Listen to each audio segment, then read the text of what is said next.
ಆತ್ಮೀಯ ಸ್ಪರ್ಧಾರ್ಥಿಗಳೇ, ಇವತ್ತಿನ ದಿವಸ ಒಂದು ವಿಶೇಷವಾದ ಅಧ್ಯಾಯವನ್ನು ನಾವು ಚರ್ಚೆ ಮಾಡ್ತಾ ಹೋಗುವ. ಸೊ KEA ಕರ್ನಾಟಕ ಪರೀಕ್ಷಾ ಪ್ರಾಧಿಕಾರ ಏನು ಪರೀಕ್ಷೆಗಳನ್ನು ನಡೆಸ್ತಾ ಇದೆ ಅಲ್ವಾ, ಅಲ್ಲಿ ಪ್ರತಿ ಪರೀಕ್ಷೆಗಳನ್ನು ನೀವು ಗಮನಿಸ್ತಾ ಹೋದ್ರೂ ಕೂಡ ಕ್ರೀಡೆಗೆ ಸಂಬಂಧಪಟ್ಟಂತಹ ಪ್ರಶ್ನೆಗಳು ಬರ್ತಾ ಇದ್ದಾವೆ. ಸ್ಪೋರ್ಟ್ಸ್ ಸಂಬಂಧಪಟ್ಟಂತೆ ನೀವು 402 PSI ಎಕ್ಸಾಮಿಂದ ಹಿಡಿದು ಇಲ್ಲಿವರೆಗೂ ಕೂಡ ಪ್ರಶ್ನೆ ಪತ್ರಿಕೆಯನ್ನು ಗಮನಿಸ್ತಾ ಹೋದ್ರೆ 2 ರಿಂದ 3 ಪ್ರಶ್ನೆಗಳು ಏನಾಗ್ತವೆ ಅಂದ್ರೆ ಕ್ರೀಡೆಗೆ ಸಂಬಂಧಪಟ್ಟಂಥ ಪ್ರಶ್ನೆಗಳೇ ಬರ್ತವೆ. ಇಲ್ಲಿ ಫಸ್ಟ್ ನಾನು ಅದಕ್ಕೆ ಸಂಬಂಧಪಟ್ಟಂತ 1 ನಿಮಿಷ ಮಾತಾಡ್ಬಿಡ್ತೀನಿ, ಆ ನಂತರ ನಾನು ಈ ಟಾಪಿಕ್ ಅನ್ನು ಸ್ಟಾರ್ಟ್ ಮಾಡ್ತಾ ಹೋಗ್ತೀನಿ. ಅಂತ ಏನಂತಂದ್ರೆ ಸಾಮಾನ್ಯವಾಗಿ ಏನು ಮಾಡ್ತಾ ಹೋಗ್ತಾರೆ ಸ್ಪರ್ಧಾರ್ಥಿಗಳು ಅಂತಂದ್ರೆ, ಯಾವುದೋ ಒಂದು ಪ್ರಶ್ನೆ ಕೇಳ್ತಾನೆ, ಕೆಲವೊಂದಿಷ್ಟು ಟ್ರೋಫಿ ಬಂದ್ಬಿಡುತ್ತೆ. ಯಾವುದೋ ಒಂದು ಟ್ರೋಫಿ, ಕೈತಾನ್ ಟ್ರೋಫಿ ಅಂತ ಕೇಳಿದ್ರೆ ಮೊನ್ನೆ ಎಕ್ಸಾಮ್ಸ್ ಅಲ್ಲಿ ಚೆಸ್ ಕ್ರೀಡೆಗೆ ಸಂಬಂಧಪಟ್ಟಿರ್ತಕ್ಕಂಥದ್ದು. ಕೈತಾನ್ ಟ್ರೋಫಿ ಯಾವುದಕ್ಕೆ ಸಂಬಂಧಪಟ್ಟಿದೆ ಅಂದ ತಕ್ಷಣ ಈಗ ಹುಡುಗರು ಏನು ಮಾಡ್ತಾರ, ಎಲ್ಲಾ ಟ್ರೋಫಿಗಳದ್ದು ಲೀಸ್ಟ್ ಓಪನ್ ಮಾಡ್ಕೊಂಡು ಅವನ್ನೆಲ್ಲ ಬಯೋಡೇಟ್ ಸ್ಟಾರ್ಟ್ ಮಾಡ್ತಾ ಹೋಗ್ತಾರೆ. ಸೊ ಇದು ನೆನಪಿರಲ್ಲ, ಇದು ಓದುವ ವಿಧಾನ ಅಲ್ಲ. ಸೊ ಮತ್ತೆ ಏನು ಮಾಡ್ಬೇಕು ಸರ್ ಅಂತಂದ್ರೆ ಬಹಳ ಸಿಂಪಲ್. ಆ ಮ್ಯಾಚ್ ಯಾವಾಗ ನಡೆದಿರ್ತೈತೋ ಅವಾಗ ನಾವು ಕರೆಂಟ್ ಅಫೇರ್ಸ್ ಓದ್ಕೊಂತ ಹೋಗ್ಬಿಟ್ರೆ ಆಟೋಮೆಟಿಕ್ ನಮಗೆ ನೆನಪಿರ್ತಾ ಹೋಗ್ತವೆ. ಫಾರ್ ಎಕ್ಸಾಂಪಲ್ ಹೇಳ್ಬಿಡ್ತೀನಿ, ಈ ಸ್ಪೋರ್ಟ್ಸ್ ಅನ್ನ ನೀವು ಓದಕ್ಕೆ ಸ್ಟಾರ್ಟ್ ಮಾಡ್ಬೇಕಷ್ಟೇ ಕಣ್ರಿ, ಓದ್ತಾ ಈಸಿ ಆಗ್ಬಿಡುತ್ತೆ. ಹೆಂಗೆ ಈಸಿ ಆಗುತ್ತೆ ಅಂತ ಹೇಳ್ಬಿಡ್ತೀನಿ, ಕೇಳಿಸ್ಕೊಳ್ಳಿ. ಫಾರ್ ಎಕ್ಸಾಂಪಲ್ ಆಗಿ ಇವತ್ತು ಕಾಮನ್ವೆಲ್ತ್ ಬಗ್ಗೆ ನಾನು ನಿಮ್ಮ ಜೊತೆ ಚರ್ಚೆ ಮಾಡ್ತಾ ಹೋಗ್ತೀನಿ.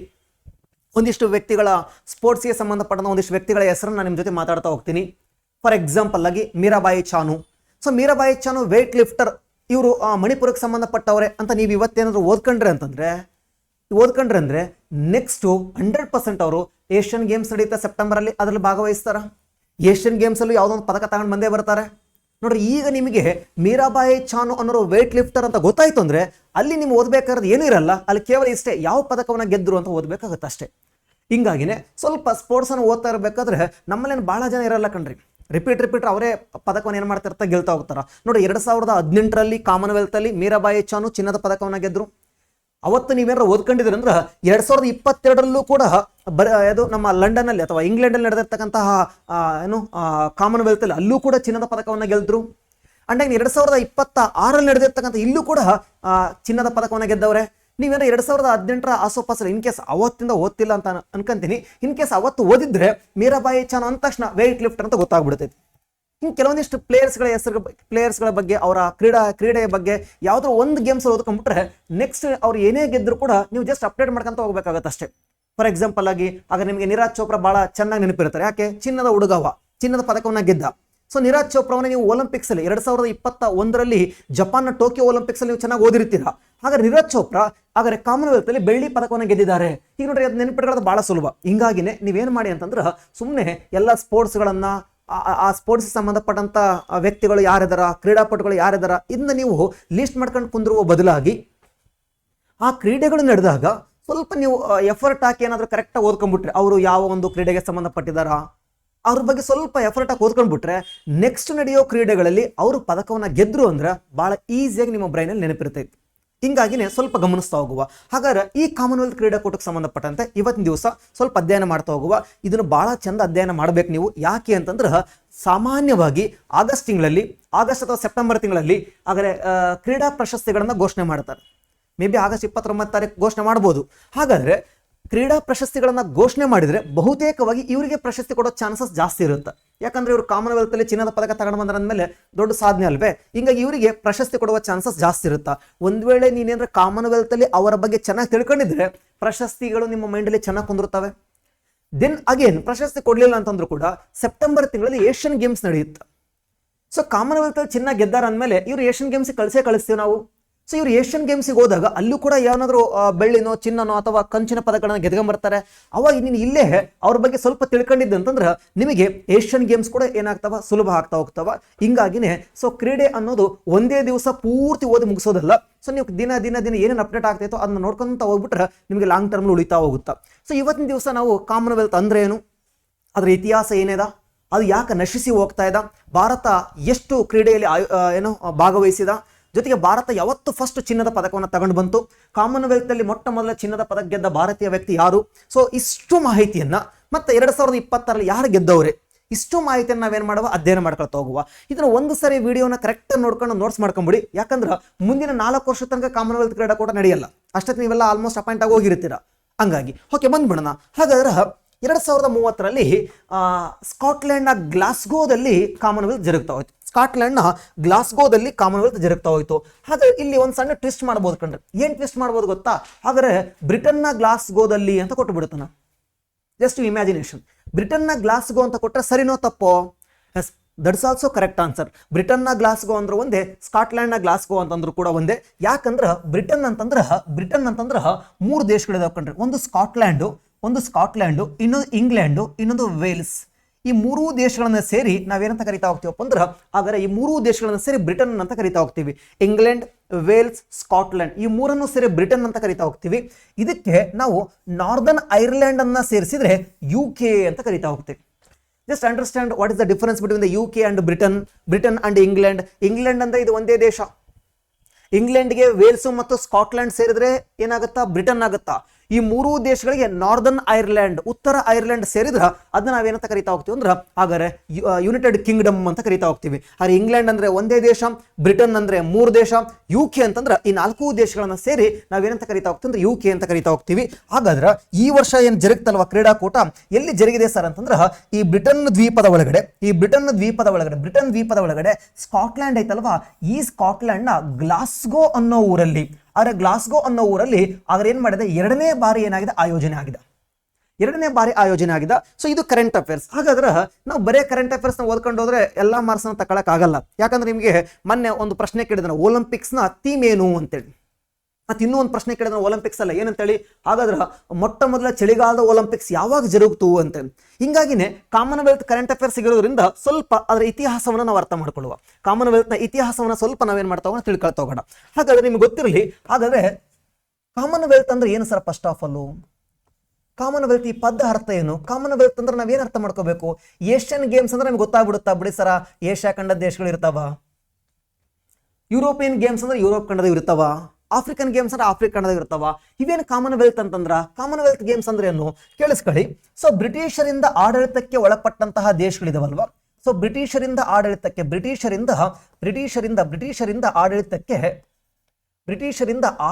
ಒಳಪಟ್ಟ ದೇಶಗಳಿದಾವಲ್ವಾ, ಬ್ರಿಟಿಷರಿಂದ ಆಡಳಿತಕ್ಕೆ ಒಳಪಟ್ಟ ದೇಶಗಳು ಏನಿದಾವೆ, ದೇಶಗಳು ಏನಿದಾವಲ್ವಾ, ಈ ದೇಶಗಳ ಒಕ್ಕೂಟವನ್ನ, ಹಾಗಾದ್ರೆ ಬ್ರಿಟಿಷರಿಂದ ಆಡಳಿತಕ್ಕೆ ಒಳಪಟ್ಟ ದೇಶಗಳ ಒಕ್ಕೂಟ ಇದೆ ಅಲ್ವಾ, ಈ ಒಕ್ಕೂಟವನ್ನ ನಾವೇನಂತ ಕರಿತಾ ಹೋಗ್ತೀವಿ ಅಂದ್ರೆ ಹಾಗಾದ್ರೆ ಕಾಮನ್ವೆಲ್ತ್ ಅಂತ ಕರಿತಾ ಹೋಗ್ತೀವಿ. ಹಾಗಾದ್ರೆ ಆಸ್ಟ್ರೇಲಿಯಾ ಒಂದು ಕಾಮನ್ವೆಲ್ತ್ ರಾಷ್ಟ್ರ ಅಂದ್ರೆ ಅರ್ಥ ಮಾಡ್ಕೊಂಡ್ಬಿಡ್ಬೇಕು, ಆಸ್ಟ್ರೇಲಿಯಾ ಬ್ರಿಟಿಷರ ಆಡಳಿತಕ್ಕೆ ಒಳಪಟ್ಟಿತ್ತು ಅಂತೇಳಿ. ಹಾಗಾದ್ರೆ ಭಾರತ ಒಂದು ಕಾಮನ್ವೆಲ್ತ್ ರಾಷ್ಟ್ರ ಅಂದ್ರೆ ಅಂಡರ್ಸ್ಟುಡ್, ಹಾಗಾದ್ರೆ ಭಾರತವು ಬ್ರಿಟಿಷರ ಆಡಳಿತಕ್ಕೆ ಒಳಪಟ್ಟಿತ್ತು ಅಂತೇಳಿ. ಹಾಗಾದ್ರೆ ಎಷ್ಟು ದೇಶಗಳಿದಾವೆ ಸರ? ಈ ಕಾಮನ್ವೆಲ್ತ್ ಅಂದ್ರೆ ಏನಂತ ಗೊತ್ತಾಯ್ತು ನಿಮಗೆ. ಸೊ ಬ್ರಿಟಿಷರ ವಸಾಹತು ರಾಷ್ಟ್ರಗಳು ಅಂತ ಒಂದೇ ಮಾತಲ್ಲಿ ಹೇಳ್ಬೋದು, ಅಥವಾ ಹಿಂಗೆ ಹೇಳ್ಬೋದು, ಕಾಮನ್ವೆಲ್ತ್ ಅನ್ನುವ ಪದ ಏನನ್ನ ಸೂಚಿಸ್ತೈತಿ ಅಂತಂದ್ರೆ ಬ್ರಿಟಿಷರ ಆಡಳಿತದ ಗುರುತುಗಳನ್ನು ಸೂಚಿಸ್ತೈತಿ ಅಂತೇಳಿ. ಸೊ ಬ್ರಿಟಿಷರು ನಮ್ಮನ್ನು ಆಳ್ವಿಕೆ ಮಾಡಿದ್ರ ಗುರುತುಗಳನ್ನ ಈ ಕಾಮನ್ವೆಲ್ತ್ ಸೂಚಿಸ್ತಾ ಇದೆ. ಇರಲಿ, ಹಾಗಾದ್ರೆ ಈ ಕಾಮನ್ವೆಲ್ತ್ ಐತಲ್ವಾ, ಹಾಗಾದ್ರೆ ಈ ಕಾಮನ್ವೆಲ್ತ್ ಅಲ್ಲಿ 56 ಸದಸ್ಯ ರಾಷ್ಟ್ರಗಳಿದಾವೆ ಕಣ್ರಿ. 56 ಸದಸ್ಯ ರಾಷ್ಟ್ರಗಳಿದಾವ. ನಾನು ಕಾಮನ್ವೆಲ್ತ್ ಕ್ರೀಡಾಕೂಟಕ್ಕೆ ಹೋಗೇ ಇಲ್ಲ, ನನಗೆ ನಿಮಗೆ ಕಾಮನ್ವೆಲ್ತ್ ಅಂದ್ರೆ ಏನಂತ ಅರ್ಥ ಮಾಡಿಸಿದ್ದೀನಿ. ಸೊ ಕಾಮನ್ವೆಲ್ತ್ ಅಂದ್ರೆ ಏನಂತ ಗೊತ್ತಾಯ್ತು, ಎಷ್ಟು ಸದಸ್ಯ ರಾಷ್ಟ್ರಗಳು ಅಂತ ಗೊತ್ತಾಯ್ತು. ಹಾಗಾದ್ರೆ ಇದಕ್ಕ ಭಾರತವು ಕೂಡ ಮೆಂಬರ್ ಆಗೈತಿ, ಭಾರತ ಸೇರೈತಿ. ಆದ್ರೆ ಭಾರತ ಕೂಡ ಏನಾಗೈತಪ್ಪ ಅಂದ್ರೆ ಮೆಂಬರ್ ಆಗಿದೆ. ಭಾರತ ಕೂಡ ಮೆಂಬರ್ ಆಗಿದೆ. ಐ ಥಿಂಕ್ 1948ರಲ್ಲಿ ನೆಹರೂರವರು ಈ ಕಾಮನ್ವೆಲ್ತ್ ಒಕ್ಕೂಟಕ್ಕೆ ಸೇರ್ಕೊಳ್ತಾರೆ. ಆದ್ರೆ ಭಾರತವು ಕೂಡ ಏನಾಗಿದೆಪ್ಪ ಅಂದ್ರೆ ಈ ಕಾಮನ್ವೆಲ್ತ್ ಒಕ್ಕೂಟಕ್ಕೆ ಸೇರ್ಪಡೆ ಆಗಿದೆ. ಹಾಗಾದ್ರೆ ನೆಕ್ಸ್ಟ್ ಮುಂದಕ್ಕೆ ಬರ್ತಾ ಹೋಗೋಣ. ಇದೇ ಕಾಮನ್ವೆಲ್ತ್ ಒಕ್ಕೂಟ ಐತಲ್ವಾ, ಈ ಕಾಮನ್ವೆಲ್ತ್ ಒಕ್ಕೂಟದ ಅಡಿಯಲ್ಲಿ, ಕಾಮನ್ವೆಲ್ತ್ ಅಂದ್ರೆ ಗೊತ್ತು ನಮ್ಮಲ್ಲಿರ್ತಕ್ಕಂಥ ಒಂದು ಕಾಮನ್ ಫ್ಯೂಚರ್ ಏನು ಅಂತಂದ್ರೆ, ನಮ್ಮಲ್ಲಿರುವ ಕಾಮನ್ ಫ್ಯೂಚರ್ ಏನಂದ್ರೆ ನಾವೆಲ್ಲ ಬ್ರಿಟಿಷರ ಆಡಳಿತಕ್ಕೆ ಒಳಪಟ್ಟಿದ್ವಿ ಅಂತೇಳಿ. ಸೊ ಈ ಬ್ರಿಟಿಷರ ಆಡಳಿತಕ್ಕೆ ಒಳಪಟ್ಟಂತಹ ದೇಶಗಳು ಏನಿದಾವಲ್ವಾ, ಅವುಗಳ ಮಧ್ಯೆ ಸ್ನೇಹತ್ವವನ್ನ ಜಾಸ್ತಿ ಮಾಡಬೇಕು ಅಂತೇಳಿ, ಅವುಗಳ ಮಧ್ಯೆ ಇರತಕ್ಕಂತಹ ಸಂಬಂಧವನ್ನ ಜಾಸ್ತಿ ಮಾಡಬೇಕು ಅನ್ನುವ ಒಂದೇ ಒಂದು ಉದ್ದೇಶದಿಂದ ಮೆಲ್ವೇಲಿ ಮಾರ್ಕ್ ರಾಬಿನ್ಸನ್ ಅಂತಕ್ಕಂಥ ವ್ಯಕ್ತಿ, ಮೆಲ್ವೇಲಿ ಮಾರ್ಕ್ ರಾಬಿನ್ಸನ್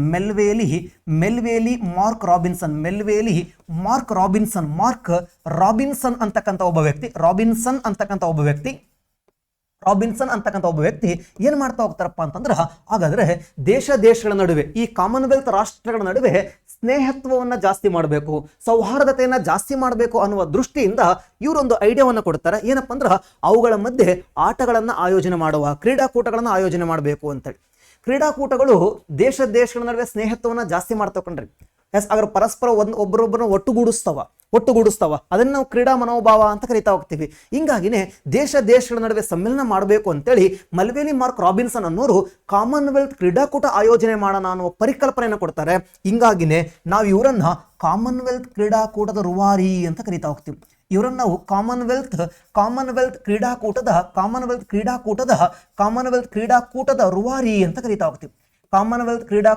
ರೂವಾರಿ ಅಂತ ಕರಿತಾ ಹೋಗ್ತೀವಿ. ಹಾಗಾದ್ರೆ ಯಾರನ್ನ ಕಾಮನ್ವೆಲ್ತ್ ಕ್ರೀಡಾಕೂಟದ ರೂವಾರಿ ಅಂತ ಕರಿತಾ ಹೋಗ್ತೀವಿ ಅಂದ್ರೆ ಮಲ್ವೇಲಿ ಮಾರ್ಕ್ ರಾಬಿನ್ಸನ್.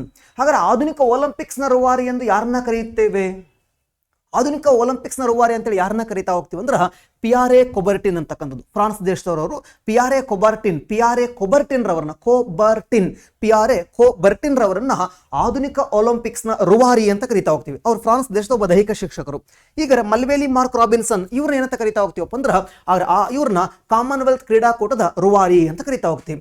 ಓಕೆ, ಹಾಗಾದ್ರೆ ಈ ನಮ್ಮ ಮಲ್ವೇಲಿ ಅವ್ರು ಏನಿದಾರಲ್ವಾ ಇವರು ಒಂದು ಸಜೆಸ್ಟ್ ಮಾಡ್ತಾರೆ. ಏನಂತ ಸಜೆಸ್ಟ್ ಮಾಡ್ತಾರೆ ಅಂದ್ರೆ ನಮ್ಮ ಈ ಕಾಮನ್ವೆಲ್ತ್ ರಾಷ್ಟ್ರಗಳಿದಾವಲ್ವಾ ಅವುಗಳ ಮಧ್ಯೆ ಒಂದು ಸಂಬಂಧವನ್ನ ಗಟ್ಟಿಗೊಳಿಸಬೇಕು ಅಂತಂದ್ರೆ ನಾವೊಂದು ಕ್ರೀಡಾಕೂಟವನ್ನು ಆಯೋಜನೆ ಮಾಡಬೇಕು ಅಂತ ಇವರು ಒಂದು ತಮ್ಮ ಶಿಫಾರಸನ್ನ ಮಾಡಿದಾಗ 1927ರಲ್ಲಿ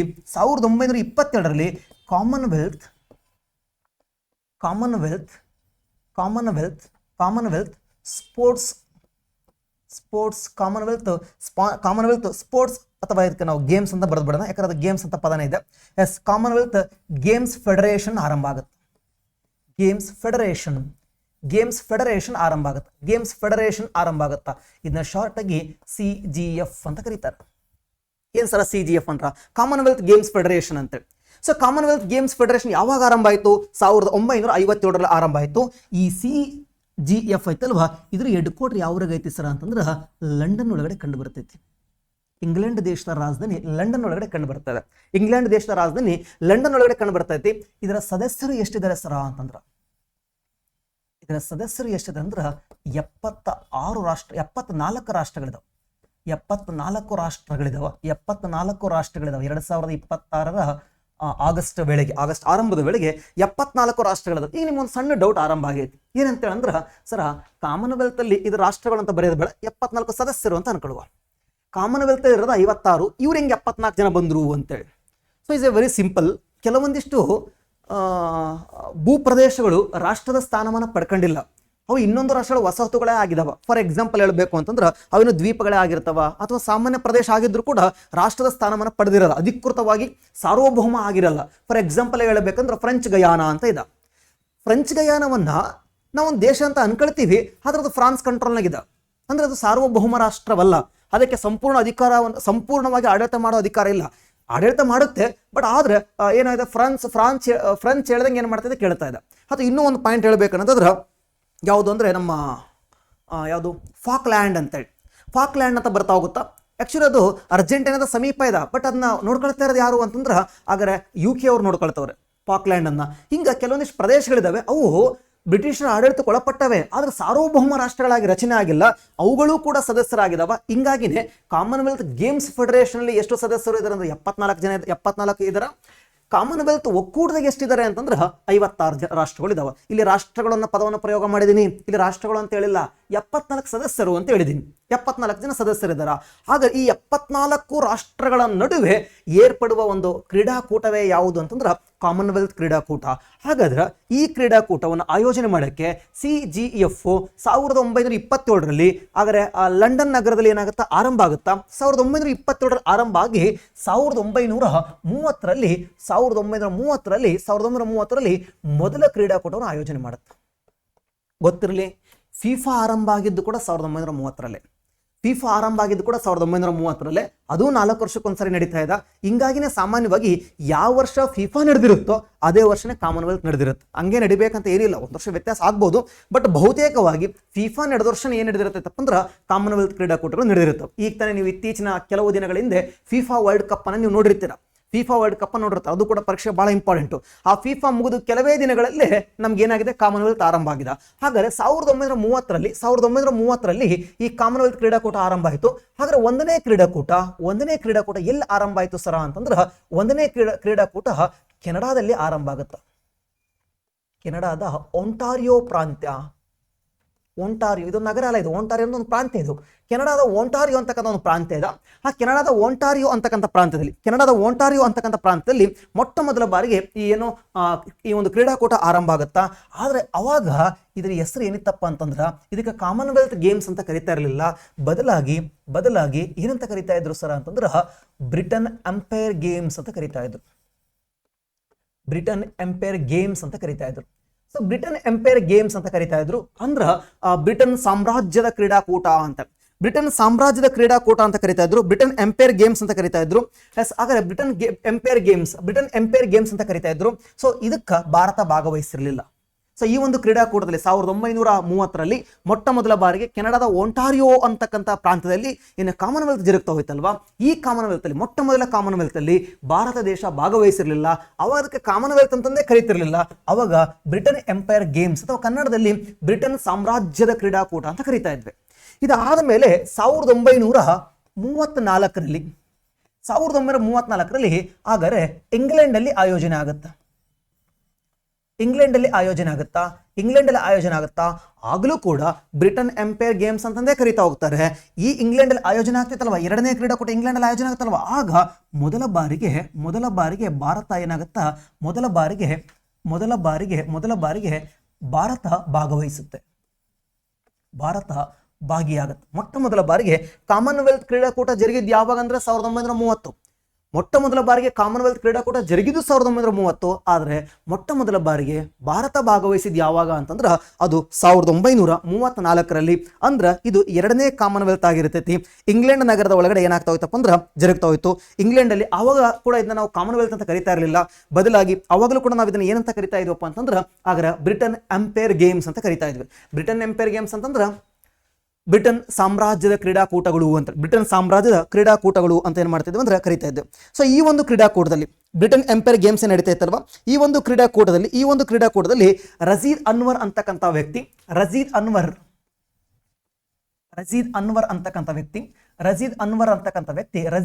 ಅಂತಕ್ಕಂಥ ಒಬ್ಬ ಕ್ರೀಡಾಪಟು ಕಂಚಿನ ಪದಕವನ್ನ ಗೆಲ್ಲುವ ಮೂಲಕ ಕಂಚಿನ ಪದಕವನ್ನು ಗೆಲ್ತಾರೆ. ರಜೀದ್ ಅನ್ವರ್, ಇವರು ಪೂರ್ತಿ ಹೆಸರು ಪೈಲ್ವಾನ್ ರಜೀದ್ ಅನ್ವರ್ ಅಂತೇಳಿ. ಇವರು ಕಾಮನ್ವೆಲ್ತ್ ಕ್ರೀಡಾಕೂಟದಲ್ಲಿ ಪದಕ ಗೆದ್ದಂತ ಮೊಟ್ಟ ಮೊದಲ ಕ್ರೀಡಾಪಟು. ಕಾಮನ್ವೆಲ್ತ್ ಕ್ರೀಡಾಕೂಟದಲ್ಲಿ ಪದಕ ಗೆದ್ದ ಮೊಟ್ಟ ಮೊದಲ ಕ್ರೀಡಾಪಟು ಯಾರಪ್ಪ ಅಂದ್ರೆ ಅದು ರಜೀದ್ ಅನ್ವರ್ ಅಥವಾ ಪೈಲ್ವಾನ್ ರಜೀದ್ ಅನ್ವರ್ ಅಂತೇಳಿ. ಇವರು ಕಾಮನ್ವೆಲ್ತ್ ಕ್ರೀಡಾಕೂಟದಲ್ಲಿ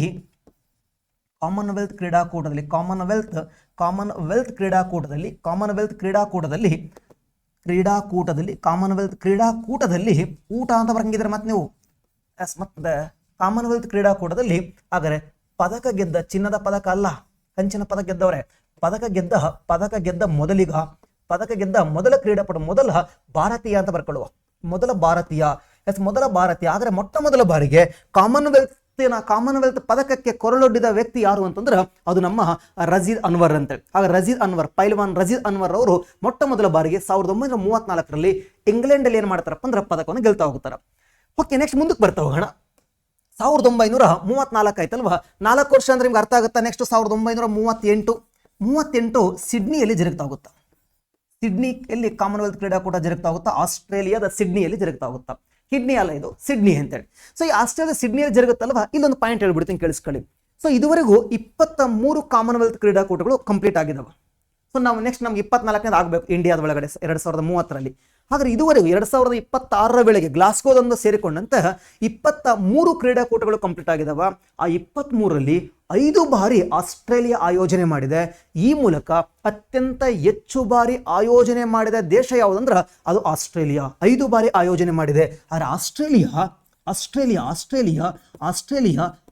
ಏನು ಮಾಡತ್ತಪ್ಪ ಅಂದ್ರೆ ಹಾಗಾದ್ರೆ 5 ಬಾರಿ 5/23 ಅಂತ ಬರ್ದೀನಿ ಅಂದ್ರೆ ನಿಮ್ಗೆ ಅರ್ಥ ಆಗ್ತೈತಿ. ಕಾಂಪಿಟೇಟಿವ್ ಹುಡ್ರು 23ರಾಗ 5 ಬಾರಿ. ಹಾಗಾದ್ರೆ ಆಸ್ಟ್ರೇಲಿಯಾ 5 ಬಾರಿ ಏನು ಮಾಡಿದ, 5 ಬಾರಿ ಆಯೋಜನೆ ಮಾಡಿದ. 6ನೇ ಬಾರಿನೂ ಇವರೇ ಆಯೋಜನೆ ಮಾಡಬೇಕಾಗಿತ್ತು. ಆದ್ರೆ ಆಮೇಲೆ ಬೇಡ ಅಂತ ಹೇಳ್ಯಾರ. ಯಾಕೆ ಬೇಡ ಅಂತ ಹೇಳ್ಯಾರ ಅಂತ ಆಮೇಲೆ ಮಾತಾಡೋಣ. 2026 ಬಂದಾಗ ನಾನು 1938ರಾಗಿದ್ದೀನಿ. ಆಸ್ಟ್ರೇಲಿಯಾ ಆದ್ರೆ 23 ಗೇಮ್ಸ್ಗಳಲ್ಲಿ 5 ಬಾರಿ ಆಯೋಜನೆ ಮಾಡಿದೆ. ಈ ಮೂಲಕ ಅತಿ ಹೆಚ್ಚು ಬಾರಿ ಕಾಮನ್ವೆಲ್ತ್ ಆತಿಥ್ಯ ವಹಿಸಿದ ಅತಿ ಹೆಚ್ಚು ಬಾರಿ ಕಾಮನ್ವೆಲ್ತ್ ಆತಿಥ್ಯ ವಹಿಸಿರ್ತಕ್ಕಂಥ ದೇಶ ಯಾವುದು ಸರ ಅಂತಂದ್ರೆ ಅದು ಆಸ್ಟ್ರೇಲಿಯಾ ದೇಶ. ಇದನ್ನ ಬಿಟ್ಟರೆ ಎರಡನೇದು ನಮ್ಮ ಸ್ಕಾಟ್ಲ್ಯಾಂಡ್ ಬರ್ತೈತಿ. ಸ್ಕಾಟ್ಲ್ಯಾಂಡು ಒಟ್ಟು 4 ಬಾರಿ ಆತಿಥ್ಯ ವಹಿಸೈತಿ. ಸ್ಕಾಟ್ಲ್ಯಾಂಡು 2026 ಸೇರ್ಕೊಂಡಂತೆ 4 ಬಾರಿ ಆತಿಥ್ಯವನ್ನು ವಹಿಸೈತಿ, ಗೊತ್ತಿರಲಿ ನಿಮಗೆ. ಓಕೆ, ಹಾಗಾದ್ರೆ 1930ರಲ್ಲಿ ಕೆನಡಾದ ಓಂಟಾರಿಯೋ, 1934ರಲ್ಲಿ ಇಂಗ್ಲೆಂಡ್, 1938ರಲ್ಲಿ ಸಿಡ್ನಿಯಲ್ಲಿ ಜರುಗ್ತಾ ಹೋಯಿತು. ಎಸ್, ಇಲ್ಲಿ ವಿಶೇಷತೆ ಏನಂತ ಗೊತ್ತಾಯಿತು, ಮೊಟ್ಟ ಮೊದಲು ಭಾರತ ಭಾಗವಹಿಸಿತು ಮತ್ತೆ ಮೊಟ್ಟ ಮೊದಲ ಒಂದು ಪದಕವನ್ನು ಕೂಡ ಗೆದ್ಕೊಂಡ್ಬಂದ್ವಿ, ಆದ್ರೆ ಚಿನ್ನ ಬಂದಿಲ್ಲ ಅಷ್ಟೇ. ಇನ್ನು ಸಿಡ್ನಿಯಲ್ಲಿ ಏನು ವಿಶೇಷತೆ ಅಂದ್ರೆ 5 ಬಾರಿ, ಮತ್ತೆ ಇದು ದಕ್ಷಿಣ ಗೋಳದ ಮೊಟ್ಟ ಮೊದಲ ಕಾಮನ್ವೆಲ್ತ್. ಅಷ್ಟೊಂದು ಡೀಪಾಗಿ ಕೇಳದ ನಿಮಗೆ, ಜಸ್ಟ್ ಗೊತ್ತಿರಲಿಲ್ಲ ಅಷ್ಟೇ. ಇವೆರಡು ಉತ್ತರ ಗೋಳ, ಇದು ದಕ್ಷಿಣ ಗೋಳದ ಮೊಟ್ಟ ಮೊದಲ ಕಾಮನ್ವೆಲ್ತ್ ಎಲ್ಲಪ್ಪ ಅಂದ್ರೆ ಸಿಡ್ನಿಯಲ್ಲಿ. ಸಿಡ್ನಿ ಮೀನ್ಸ್ ಆಸ್ಟ್ರೇಲಿಯಾದ ಭಾಗದಲ್ಲಿ ಜರುಗ್ತಾ ಹೋಯಿತು. ನೆಕ್ಸ್ಟ್ ಮುಂದಕ್ಕೆ ಬರ್ತಾ ಹೋಗೋಣ. 1938 ಆದಮೇಲೆ ನೆಕ್ಸ್ಟ್ ಯಾವಾಗ ಜರುಗಬೇಕು ಸರ? ನಿಮ್ಗೆ ಆಲ್ರೆಡಿ ಗೊತ್ತಾಯಿತು, 4 ವರ್ಷ 1942ರಲ್ಲಿ ಜರುಗಬೇಕು. 42, ಓಕೆ, ಎಲ್ಲಿ ಜರುಗುತ್ತೆ ಸರ ಹೇಳ್ತೀನಿ ಅಂತ. ಹಾಗಾದ್ರೆ 1946ರಲ್ಲಿ ಜರುಗಬೇಕು. ಆಗ 46 ಜರುಗಬೇಕು, ಗೊತ್ತಿರಲಿ. ಈ ಟೈಮಲ್ಲಿ ಸೆಕೆಂಡ್ ವರ್ಲ್ಡ್ ವಾರ್ ಜರುಗ್ತಾ ಇದ್ದ. ಕಾಮನ್ವೆಲ್ತ್ ಜರುಗಬೇಕಂತ ನಾವು ಆಸೆ ಇಟ್ಕೊಂಡ್ರೆ ಅಲ್ಲಿ ಕಾಮನ್ವೆಲ್ತ್ ಜರುಗ್ತಾ ಇಲ್ಲ ಕಣ್ರಿ, ಸೆಕೆಂಡ್ ವರ್ಲ್ಡ್ ವಾರ್ ಜರುಗ್ತಾ ಇದ್ದ. ಪ್ರಪಂಚದ 2ನೇ ಮಹಾಯುದ್ಧ ಜರುಗ್ತಾ ಇದ್ದ. ಹಿಂಗಾಗಿನೇ ಈ ಸಮಯದಲ್ಲಿ ಕಾಮನ್ವೆಲ್ತ್ ಅನ್ನ ಏನು ಮಾಡಿದ್ವಿ ಅಂದ್ರೆ ರದ್ದು ಮಾಡಿದ್ವಿ. ಇಷ್ಟೇ ಇರಬೇಕು ನಿಮ್ಮ ನೋಟ್ಸ್ ಅಲ್ಲಿ, ಪೂರ್ತಿ ಇರಬಾರ್ದು. ಆ ಪದ ನೋಡಿದ ತಕ್ಷಣ ಗೊತ್ತಾಗ್ಬಿಡ್ಬೇಕು, ಸೆಕೆಂಡ್ ವರ್ಲ್ಡ್ ವಾರ್ ಇಯರ್ ನೋಡಿದ ತಕ್ಷಣ ಗೊತ್ತಾಗಬೇಕು. ಅವಾಗ ಒಲಿಂಪಿಕ್ಸ್ ಕೂಡ ರದ್ದಾಗಿತ್ತು. ಒಲಿಂಪಿಕ್ಸ್ ಅನ್ನ 3 ಬಾರಿ ರದ್ದು ಮಾಡಿದ್ವಿ. ಒಲಿಂಪಿಕ್ಸ್ ಅನ್ನ 1916ರಲ್ಲಿ ಒಂದ್ಸರಿ ರದ್ದು ಮಾಡಿದೀವಿ, 1940ರಲ್ಲಿ ಒಂದ್ಸರಿ, 1944ರಲ್ಲಿ ಒಂದ್ಸರಿ. ಒಲಿಂಪಿಕ್ಸ್ 3 ಬಾರಿ ರದ್ದಾಗಿದ. ಕಾಮನ್ವೆಲ್ತ್ 2 ಬಾರಿ ರದ್ದಾಗಿದ. 2026ರಲ್ಲೂ ಕೂಡ ರದ್ದಾಗುವ ಚಾನ್ಸಸ್ ಇತ್ತು. ಅಷ್ಟೇ ಸ್ಕಾಟ್ಲ್ಯಾಂಡ್ನ ಗ್ಲಾಸ್ಗೋದವರು ಇಲ್ಲೆಲ್ಲ ಬೇಡ, ರದ್ದು ಮಾಡಬೇಡ್ರಿ, ನಾವು ಆಯೋಜನೆ ಮಾಡ್ತೀವಿ ಅಂತ ಆಯೋಜನೆ ಮಾಡಿದ್ದಾರೆ. ಯಾಕೆ ರದ್ದಾಗೋ ಚಾನ್ಸ್ ಇತ್ತು ಅಂತ ಮುಂದೆ ಹೇಳ್ತಾ ಹೋಗ್ತೀನಿ ಅಂತ. ಸೊ 1930ರಲ್ಲಿ ಆರಂಭ ಆಗಿರೋದು, 42 ಮತ್ತು 46ರಲ್ಲಿ ಆದರೆ ರದ್ದಾಯಿತು. ಯಾಕೆ ರದ್ದಾಯಿತು ಸರ? ಕಾರಣ ಏನು ಅಂತಂದ್ರೆ, ಸೊ ಎರಡನೇ ಮಹಾಯುದ್ಧ ಅವರ ರಚ್ಚಿಗೆ ಯುದ್ಧ ಮಾಡಕತ್ತಾರ, ಮತ್ತಿಲ್ಲಿದ್ದ ಆಟ ಆಡ್ಸಕ್ಕಂತಾರ. ಹಾಗಾದ್ರೆ 2ನೇ ಮಹಾಯುದ್ಧದ ಕಾರಣದಿಂದ 2 ಬಾರಿ ಏನಾಗಿದಪ್ಪ ಅಂದ್ರೆ, ಸೊ ಈ ಒಂದು ಆಟ ರದ್ದಾಗಿದ. ಇದಾದ ಮೇಲೆ ಮಹಾಯುದ್ಧ ಮುಗಿದ ಮೇಲೆ ವಿಶ್ವಸಂಸ್ಥೆ ಆರಂಭ ಆಯಿತು. ಅನೇಕ ದೇಶಗಳು ಸ್ವತಂತ್ರವನ್ನು ಪಡ್ಕೊಂಡು, ತುಂಬಾ ರಾಷ್ಟ್ರಗಳು, ತುಂಬಾ ಬ್ರಿಟನ್ ವಸಾಹತುಗಳು ಏನಾದವಪ್ಪ ಅಂದ್ರೆ ಸ್ವತಂತ್ರವನ್ನು ಪಡ್ಕೊಂಡು, ಆಗ 1950ರಲ್ಲಿ ಆಯೋಜನೆ ಮಾಡ್ಬೇಕಲ್ವಾ. ಈಗ ಬ್ರಿಟನ್ ಎಂಪೈರ್ ಗೇಮ್ಸ್ ಅಂತ ಏನು ಕರಿತಾ ಇದ್ರಲ್ವಾ, ಬ್ರಿಟನ್ ಎಂಪೈರ್ ಗೇಮ್ಸ್ ಅಥವಾ ಬ್ರಿಟನ್ ಸಾಮ್ರಾಜ್ಯದ ಆಟಗಳು ಅಂತ ಏನು ಕರಿತಾ ಇದ್ರಲ್ವಾ, ಹೆಸರನ್ನ ಚೇಂಜ್ ಮಾಡಿದ್ರು. ಏನಂತೇಳಿ? Britain Empire and Commonwealth Games ಅಂತೇಳಿ. Britain Empire and Commonwealth Games ಅಂತ ಹೆಸರು ಚೇಂಜ್ ಮಾಡ್ತಾ ಹೋದ್ರು. ಆದರೆ 1950ರಲ್ಲಿ ಏನ್ ಮಾಡ್ತಾ ಹೋದ್ರಪ್ಪ ಅಂದ್ರೆ, ಸೊ ರೀನೇಮ್ ಮಾಡ್ತಾ ಹೋದ್ರು. ಏನನ್ನ ರೀನೇಮ್ ಮಾಡ್ತಾ ಹೋದ್ರಪ್ಪ ಅಂದ್ರೆ, ಬ್ರಿಟನ್ ಎಂಪೈರ್ ಗೇಮ್ಸ್ ಅಂತ ಇತ್ತಲ್ವಾ, ಅದನ್ನ ಬ್ರಿಟನ್ ಎಂಪೈರ್ ಅಂಡ್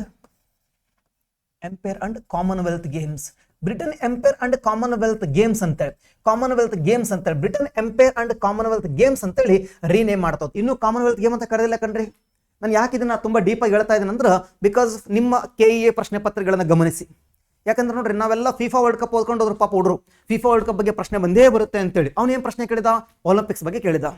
ಒಲಿಂಪಿಕ್ಸ್ ಅಲ್ಲಿ ಏನು ಪ್ರಶ್ನೆ ಕೇಳಿದನ? ಒಲಿಂಪಿಕ್ಸ್ನ ಧ್ಯೇಯವಾಕ್ಯ ಏನೈತೆ ಅಂತ ಪ್ರಶ್ನೆ ಕೇಳಿದಾನ. ಹಾಗಾದ್ರೆ ಇನ್ನೊಂದೇನು ಕೇಳಿದನ? ಹಾಗಾದ್ರೆ 1960ರಲ್ಲಿ ಏನು ವಿಂಟರ್ ಒಲಿಂಪಿಕ್ಸ್ ಆರಂಭ ಆಯ್ತಲ್ವಾ, ಅದು ಹಾಗಾದ್ರೆ ಎಲ್ಲಿ ಆರಂಭ ಆಯಿತು ಅಂತ ಕೇಳೋನೆ. ಹಿಂಗಾಗಿನೇ ನಮಗೆ ಇತಿಹಾಸದ ಬಗ್ಗೆ ಗೊತ್ತಿರಬೇಕು. ಒಂದು ಸ್ಪೋರ್ಟ್ಸ್ ಓದಕತ್ತಿದ್ವಿ ಅಂದ್ರೆ ಅದ್ರ ಹಿನ್ನೆಲೆನ ತಿಳ್ಕೋಬೇಕು. ಇವೇನು ಚೇಂಜ್ ಆಗಲ್ಲ ಇವು. ಒಂದ್ಸರಿ ಓದ್ಕೊಳ್ಳೋದಷ್ಟೇ. ಹಿಂಗಾಗಿ ಯಾವುದು ಒಂದು ಕ್ವಶನ್ ಮಿಸ್ ಮಾಡಬಾರ್ದು ನಾವು. ನಾನು ಈ ವರ್ಷ ಅಪಾಯಿಂಟ್ ಆಗಲೇಬೇಕು ಸರ್ ಅಂತಂದ್ರೆ ಎಲ್ಲ ಓದಲೇಬೇಕು. ನಾವು ಸಾಮಾನ್ಯವಾಗಿ ಏನು ಮಾಡ್ತಾ ಹೋಗ್ತೀವಿ, ಯಾರ್ಯಾರು ಚಿನ್ನ ಗೆದ್ದಾರ, ಯಾರ್ಯಾರು ಅವರ ಬೆಳ್ಳಿಯನ್ನು ಗೆದ್ದವರು ಅಷ್ಟು ಮಾತ್ರ ಓದ್ಕೊಂಡು ಹೋಗ್ತೀವಿ.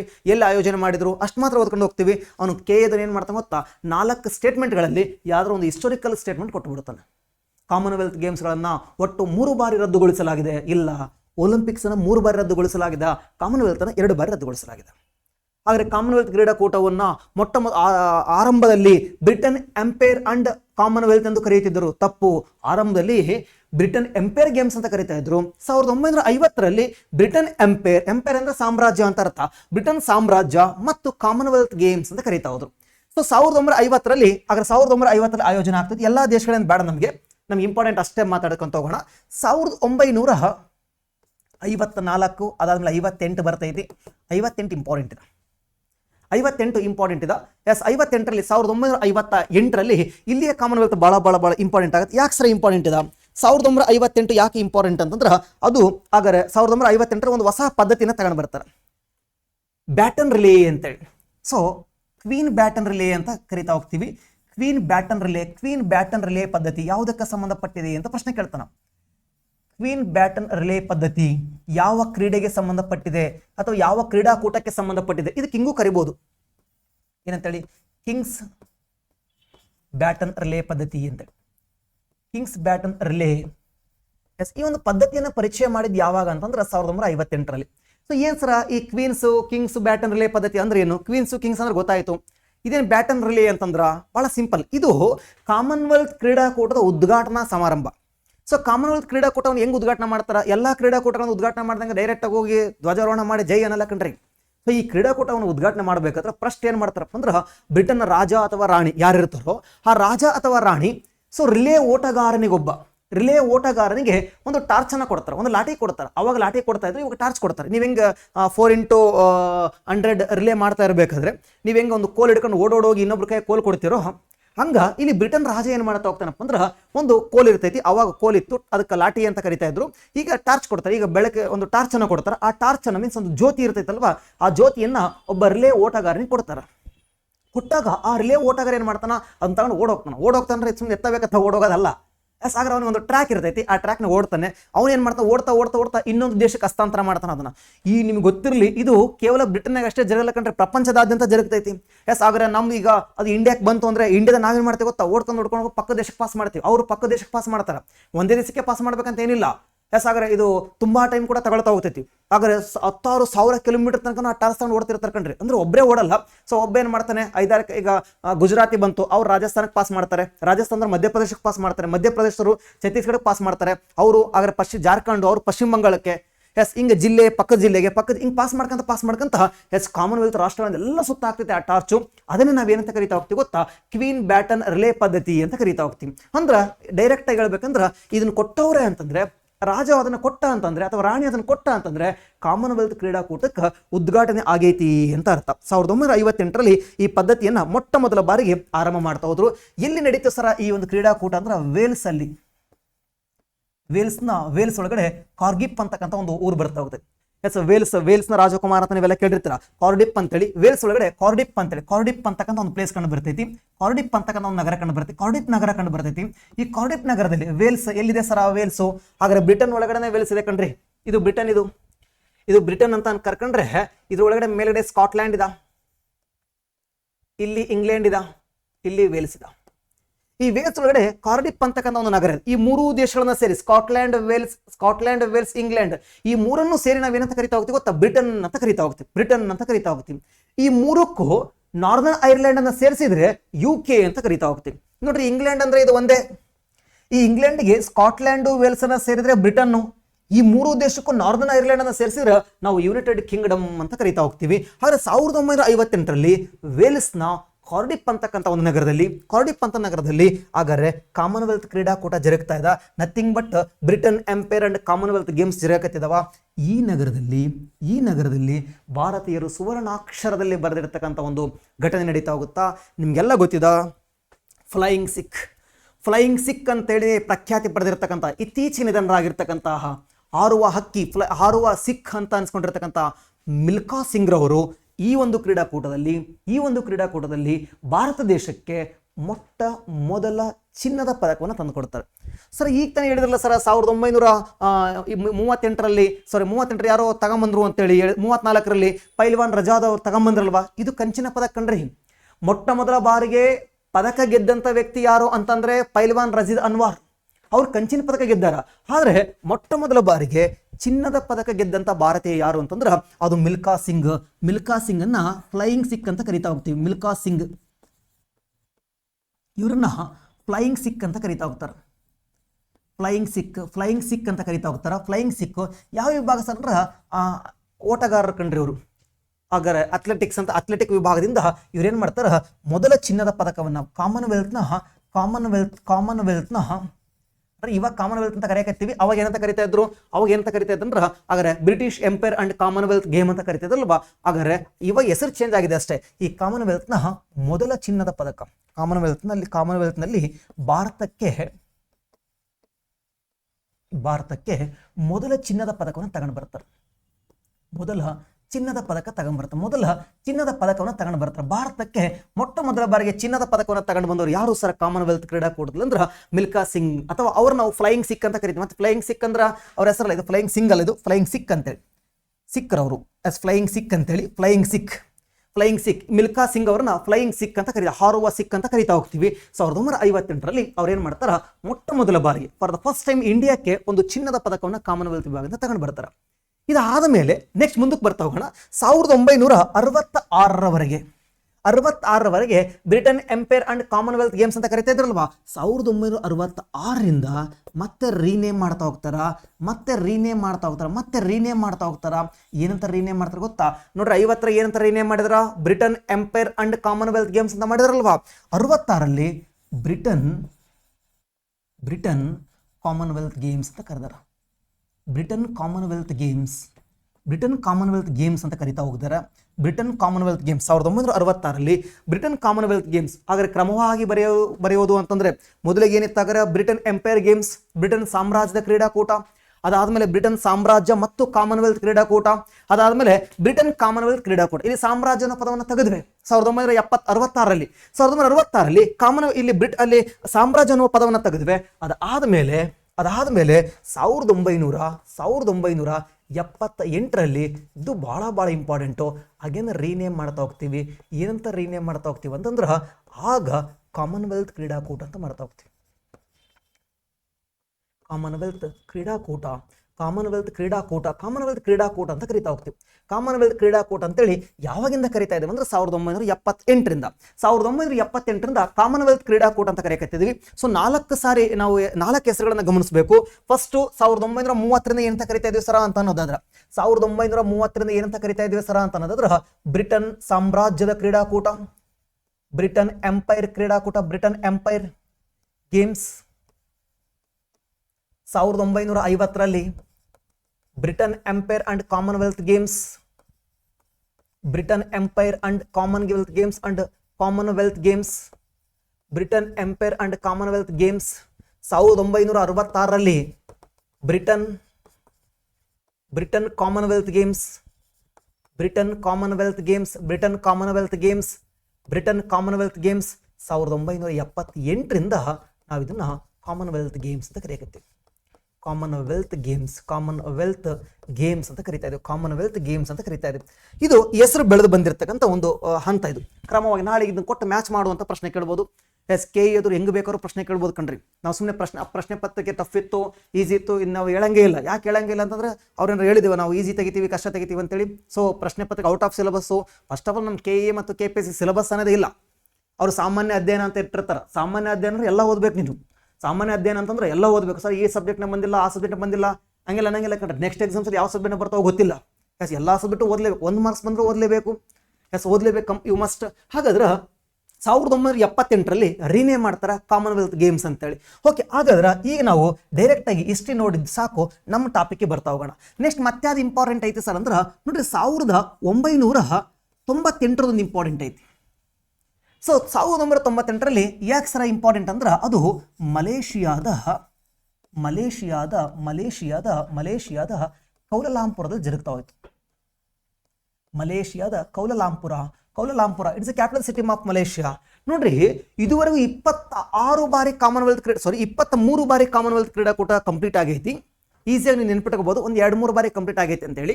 ಇದುವರೆಗೂ 23 ಬಾರಿ ಕಾಮನ್ವೆಲ್ತ್ ಕ್ರೀಡಾಕೂಟ ಕಂಪ್ಲೀಟ್ ಆದರೂ ಕೂಡ ಈ ಏಷ್ಯಾದಲ್ಲಿ ಜರುಗಿರುವುದು ಕೇವಲ 2 ಬಾರಿ ಮಾತ್ರ ಕಣ್ರಿ. ಅದರಲ್ಲಿ ಒಂದು 1998ರಲ್ಲಿ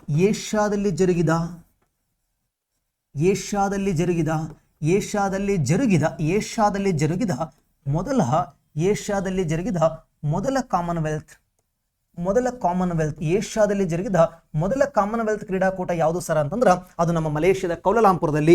ಇದನ್ನ ಬಿಟ್ರೆ ಇನ್ನೊಂದು ಸರಿ ಜರುಗಿದ್ ಯಾವಾಗ ಅಂತಂದ್ರೆ ಅದನ್ನ ನೀವು ನೆನಪಿಟ್ಟುಕೊಳ್ಳಲೇಬೇಕು.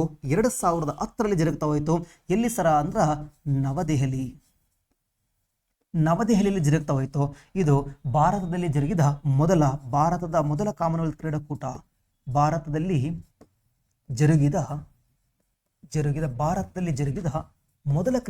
ಭಾರತದಲ್ಲಿ ಜರುಗಿದ ಮೊದಲ ಕಾಮನ್ವೆಲ್ತ್ ಕ್ರೀಡಾಕೂಟ. ಕಾಮನ್ವೆಲ್ತ್ ಕ್ರೀಡಾಕೂಟ ನವದೆಹಲಿಯಲ್ಲಿ ಜರುಗ್ತಾ ಹೋಯ್ತು.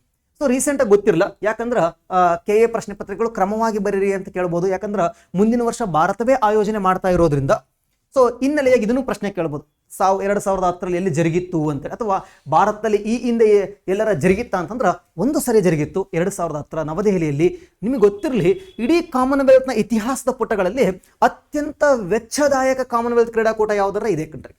ಭಾಳ ಎಕ್ಸ್ಪೆನ್ಸಿವ್ ಆಗಿರ್ತಕ್ಕಂಥದ್ದು, ತುಂಬ ಖರ್ಚಾಗಿರೋದು ಯಾವೊಂದು ಕ್ರೀಡಾಕೂಟಕ್ಕೆ, ಇಡೀ ಕಾಮನ್ವೆಲ್ತ್ ಕ್ರೀಡಾಕೂಟದಲ್ಲಿ ಅಂದ್ರೆ ಇದೇ ನಮ್ಮ ನವದೆಹಲಿಯಲ್ಲಿ ಜರುಗಿರ್ತಕ್ಕಂಥ ಕಾಮನ್ವೆಲ್ತ್ ಕ್ರೀಡಾಕೂಟಕ್ಕೆ ಅತ್ಯಂತ ಕಡಿಮೆ ಖರ್ಚಾಗಿರೋದು ಯಾವಾಗ ಅಂತಂದ್ರೆ ಅದು 2026 ನಡೆದಂಥ ಗ್ಲಾಸ್ಗೋ ಕ್ರೀಡಾಕೂಟಕ್ಕೆ. ಅತ್ಯಂತ ಜಾಸ್ತಿ ವೆಚ್ಚ ಮಾಡಿರೋದು ನವದೆಹಲಿಯಲ್ಲಿ, ಆದ್ರೆ ಅತ್ಯಂತ ಕಡಿಮೆ ವೆಚ್ಚ ಮಾಡಿರೋದು ಅದು ಗ್ಲಾಸ್ಗೋದಲ್ಲಿ. ಹಾಗಾದ್ರೆ ನೋಡೋಣ ಮುಂದೆ ವರ್ಷ ನೆಕ್ಸ್ಟ್ ಇಯರ್ ಏನು ಮಾಡ್ತಾರ ಇಂಡಿಯಾದಲ್ಲಿ ಅಂತೇಳಿ. ನೆಕ್ಸ್ಟ್ ಮುಂದಕ್ಕೆ ಬರ್ತಾ ಹೋಗೋಣ. ಹಾಗಾದ್ರೆ 2010 ಡೆಲ್ಲಿಯಲ್ಲಿ ಜರುಗ್ತಾ ಹೋಯ್ತು. ಹಾಗಾದ್ರೆ ನೆಕ್ಸ್ಟ್ ಮುಂದಕ್ಕೆ ಬರ್ತಾ ಹೋಗೋಣ. 2014 ಇದು ಕೂಡ ಮೋಸ್ಟ್ ಇಂಪಾರ್ಟೆಂಟು. ಎಸ್, ಎಲ್ಲಿ ಸರ್ ಅಂದ್ರೆ ಅಗೇನ್ ಸ್ಕಾಟ್ಲ್ಯಾಂಡ್ನ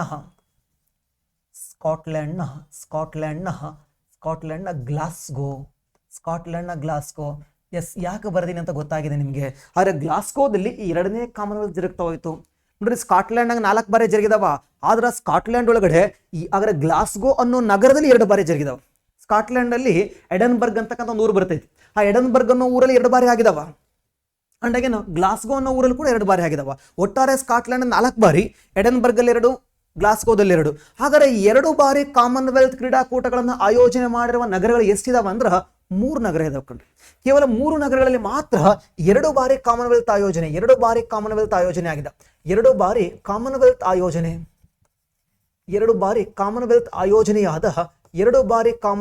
ಆಯೋಜನೆಯಾದ 3 ನಗರಗಳು ಇಡೀ ಜಗತ್ತಿನಲ್ಲಿ. ಕೇವಲ 3 ನಗರಗಳಲ್ಲಿ 2 ಬಾರಿ ಕಾಮನ್ವೆಲ್ತ್ ಆಗೈತಿ. ಒಂದನೇದು ರೀಸೆಂಟ್ ನಡೆದಿರ್ತಕ್ಕಂಥ ಗ್ಲಾಸ್ಗೋದಲ್ಲಿ 2 ಬಾರಿ ಆಗೈತಿ. ಎರಡನೇದು ಎಡನ್ಬರ್ಗ್ ಎಲ್ಲಿ ಸರ್, ಅದು ಸ್ಕಾಟ್ಲ್ಯಾಂಡ್ ಅಲ್ಲೇ ಇದೆ. ಮೂರನೇದು ಯಾವ್ದಪ್ಪ ಅಂದ್ರೆ ಅಕ್ಲಾಂಡ್ ಅಂತ ಬರ್ತೈತಿ. ಎಲ್ಲಿದೆ ಸರ್ ಅಕ್ಲಾಂಡ್ ಅಂತಂದ್ರೆ ನ್ಯೂಜಿಲ್ಯಾಂಡ್ ಒಳಗಡೆ ಕಂಡು ಬರ್ತಕ್ಕಂಥ ಅಕ್ಲಾಂಡ್ ಅಂತ ಬರ್ತೈತಿ. ಈ 3 ನಗರಗಳಲ್ಲಿ 2 ಬಾರಿ ಏನಾಗಿದೆ ಜರುಗಿದೆ. ಇದುವರೆಗೂ ಜಗತ್ತಿನಲ್ಲಿ 7 ದೇಶಗಳು ಕಾಮನ್ವೆಲ್ತ್ ಆಯೋಜನೆ ಮಾಡಿದವ. 7 ದೇಶಗಳಲ್ಲಿ 20 ನಗರಗಳಲ್ಲಿ ಕಾಮನ್ವೆಲ್ತ್ಗಳು ಆಯೋಜನೆ ಆಗಿದೆ. 20 ನಗರಗಳು ಕಾಮನ್ವೆಲ್ತ್ ಅನ್ನು ಆಯೋಜನೆ ಮಾಡಿದವ. ಸೊ ಒಟ್ಟಾರೆ ಇದುವರೆಗೂ ಕಾಮನ್ವೆಲ್ತ್ ಅನ್ನು ಆತಿಥ್ಯ ವಹಿಸಿರುವ ದೇಶಗಳ ಸಂಖ್ಯೆ ಎಷ್ಟು ಅಂದ್ರೆ 7 ದೇಶಗಳಿದ್ದಾವ. ಅದರಲ್ಲಿ ಅತ್ಯಂತ ಹೆಚ್ಚು ಬಾರಿ ಯಾವುದಂದ್ರೆ ಆಸ್ಟ್ರೇಲಿಯಾ 5 ಬಾರಿ ಆಯೋಜನೆ ಮಾಡೈತಿ. ಅದನ್ನ ಬಿಟ್ರೆ ಎರಡನೇದು ಯಾವುದಂದ್ರೆ ನಮ್ಮ ಅದು ಸ್ಕಾಟ್ಲ್ಯಾಂಡು 4 ಬಾರಿ ಆಯೋಜನೆ ಮಾಡೈತಿ. ಗ್ಲಾಸ್ಗೋದಲ್ಲಿ 2 ಬಾರಿ, ಎಡನ್ಬರ್ಗ್ ಅಲ್ಲಿ 2 ಬಾರಿ. ನೆಕ್ಸ್ಟ್ ಭಾರತ ಎಷ್ಟು ಬಾರಿ ಆಯೋಜನೆ ಮಾಡೈತಿ ಸರ್ ಅಂತಂದ್ರೆ ಒಂದೇ 1 ಬಾರಿ ಆಯೋಜನೆ ಮಾಡೈತಿ. ನೆಕ್ಸ್ಟ್ 2030 2ನೇ ಬಾರಿಗೆ ನಾವು ಸಿದ್ಧತೆಯನ್ನು ಮಾಡ್ತಾ ಇದ್ದೀವಿ. ಹಾಗಾದ್ರೆ ಬರ್ತಾ ಹೋಗೋಣ. ಹಾಗಾದ್ರೆ 2010 ಗೊತ್ತಾಯ್ತು, 14 ಗೊತ್ತಾಯ್ತು. 2018ರಲ್ಲಿ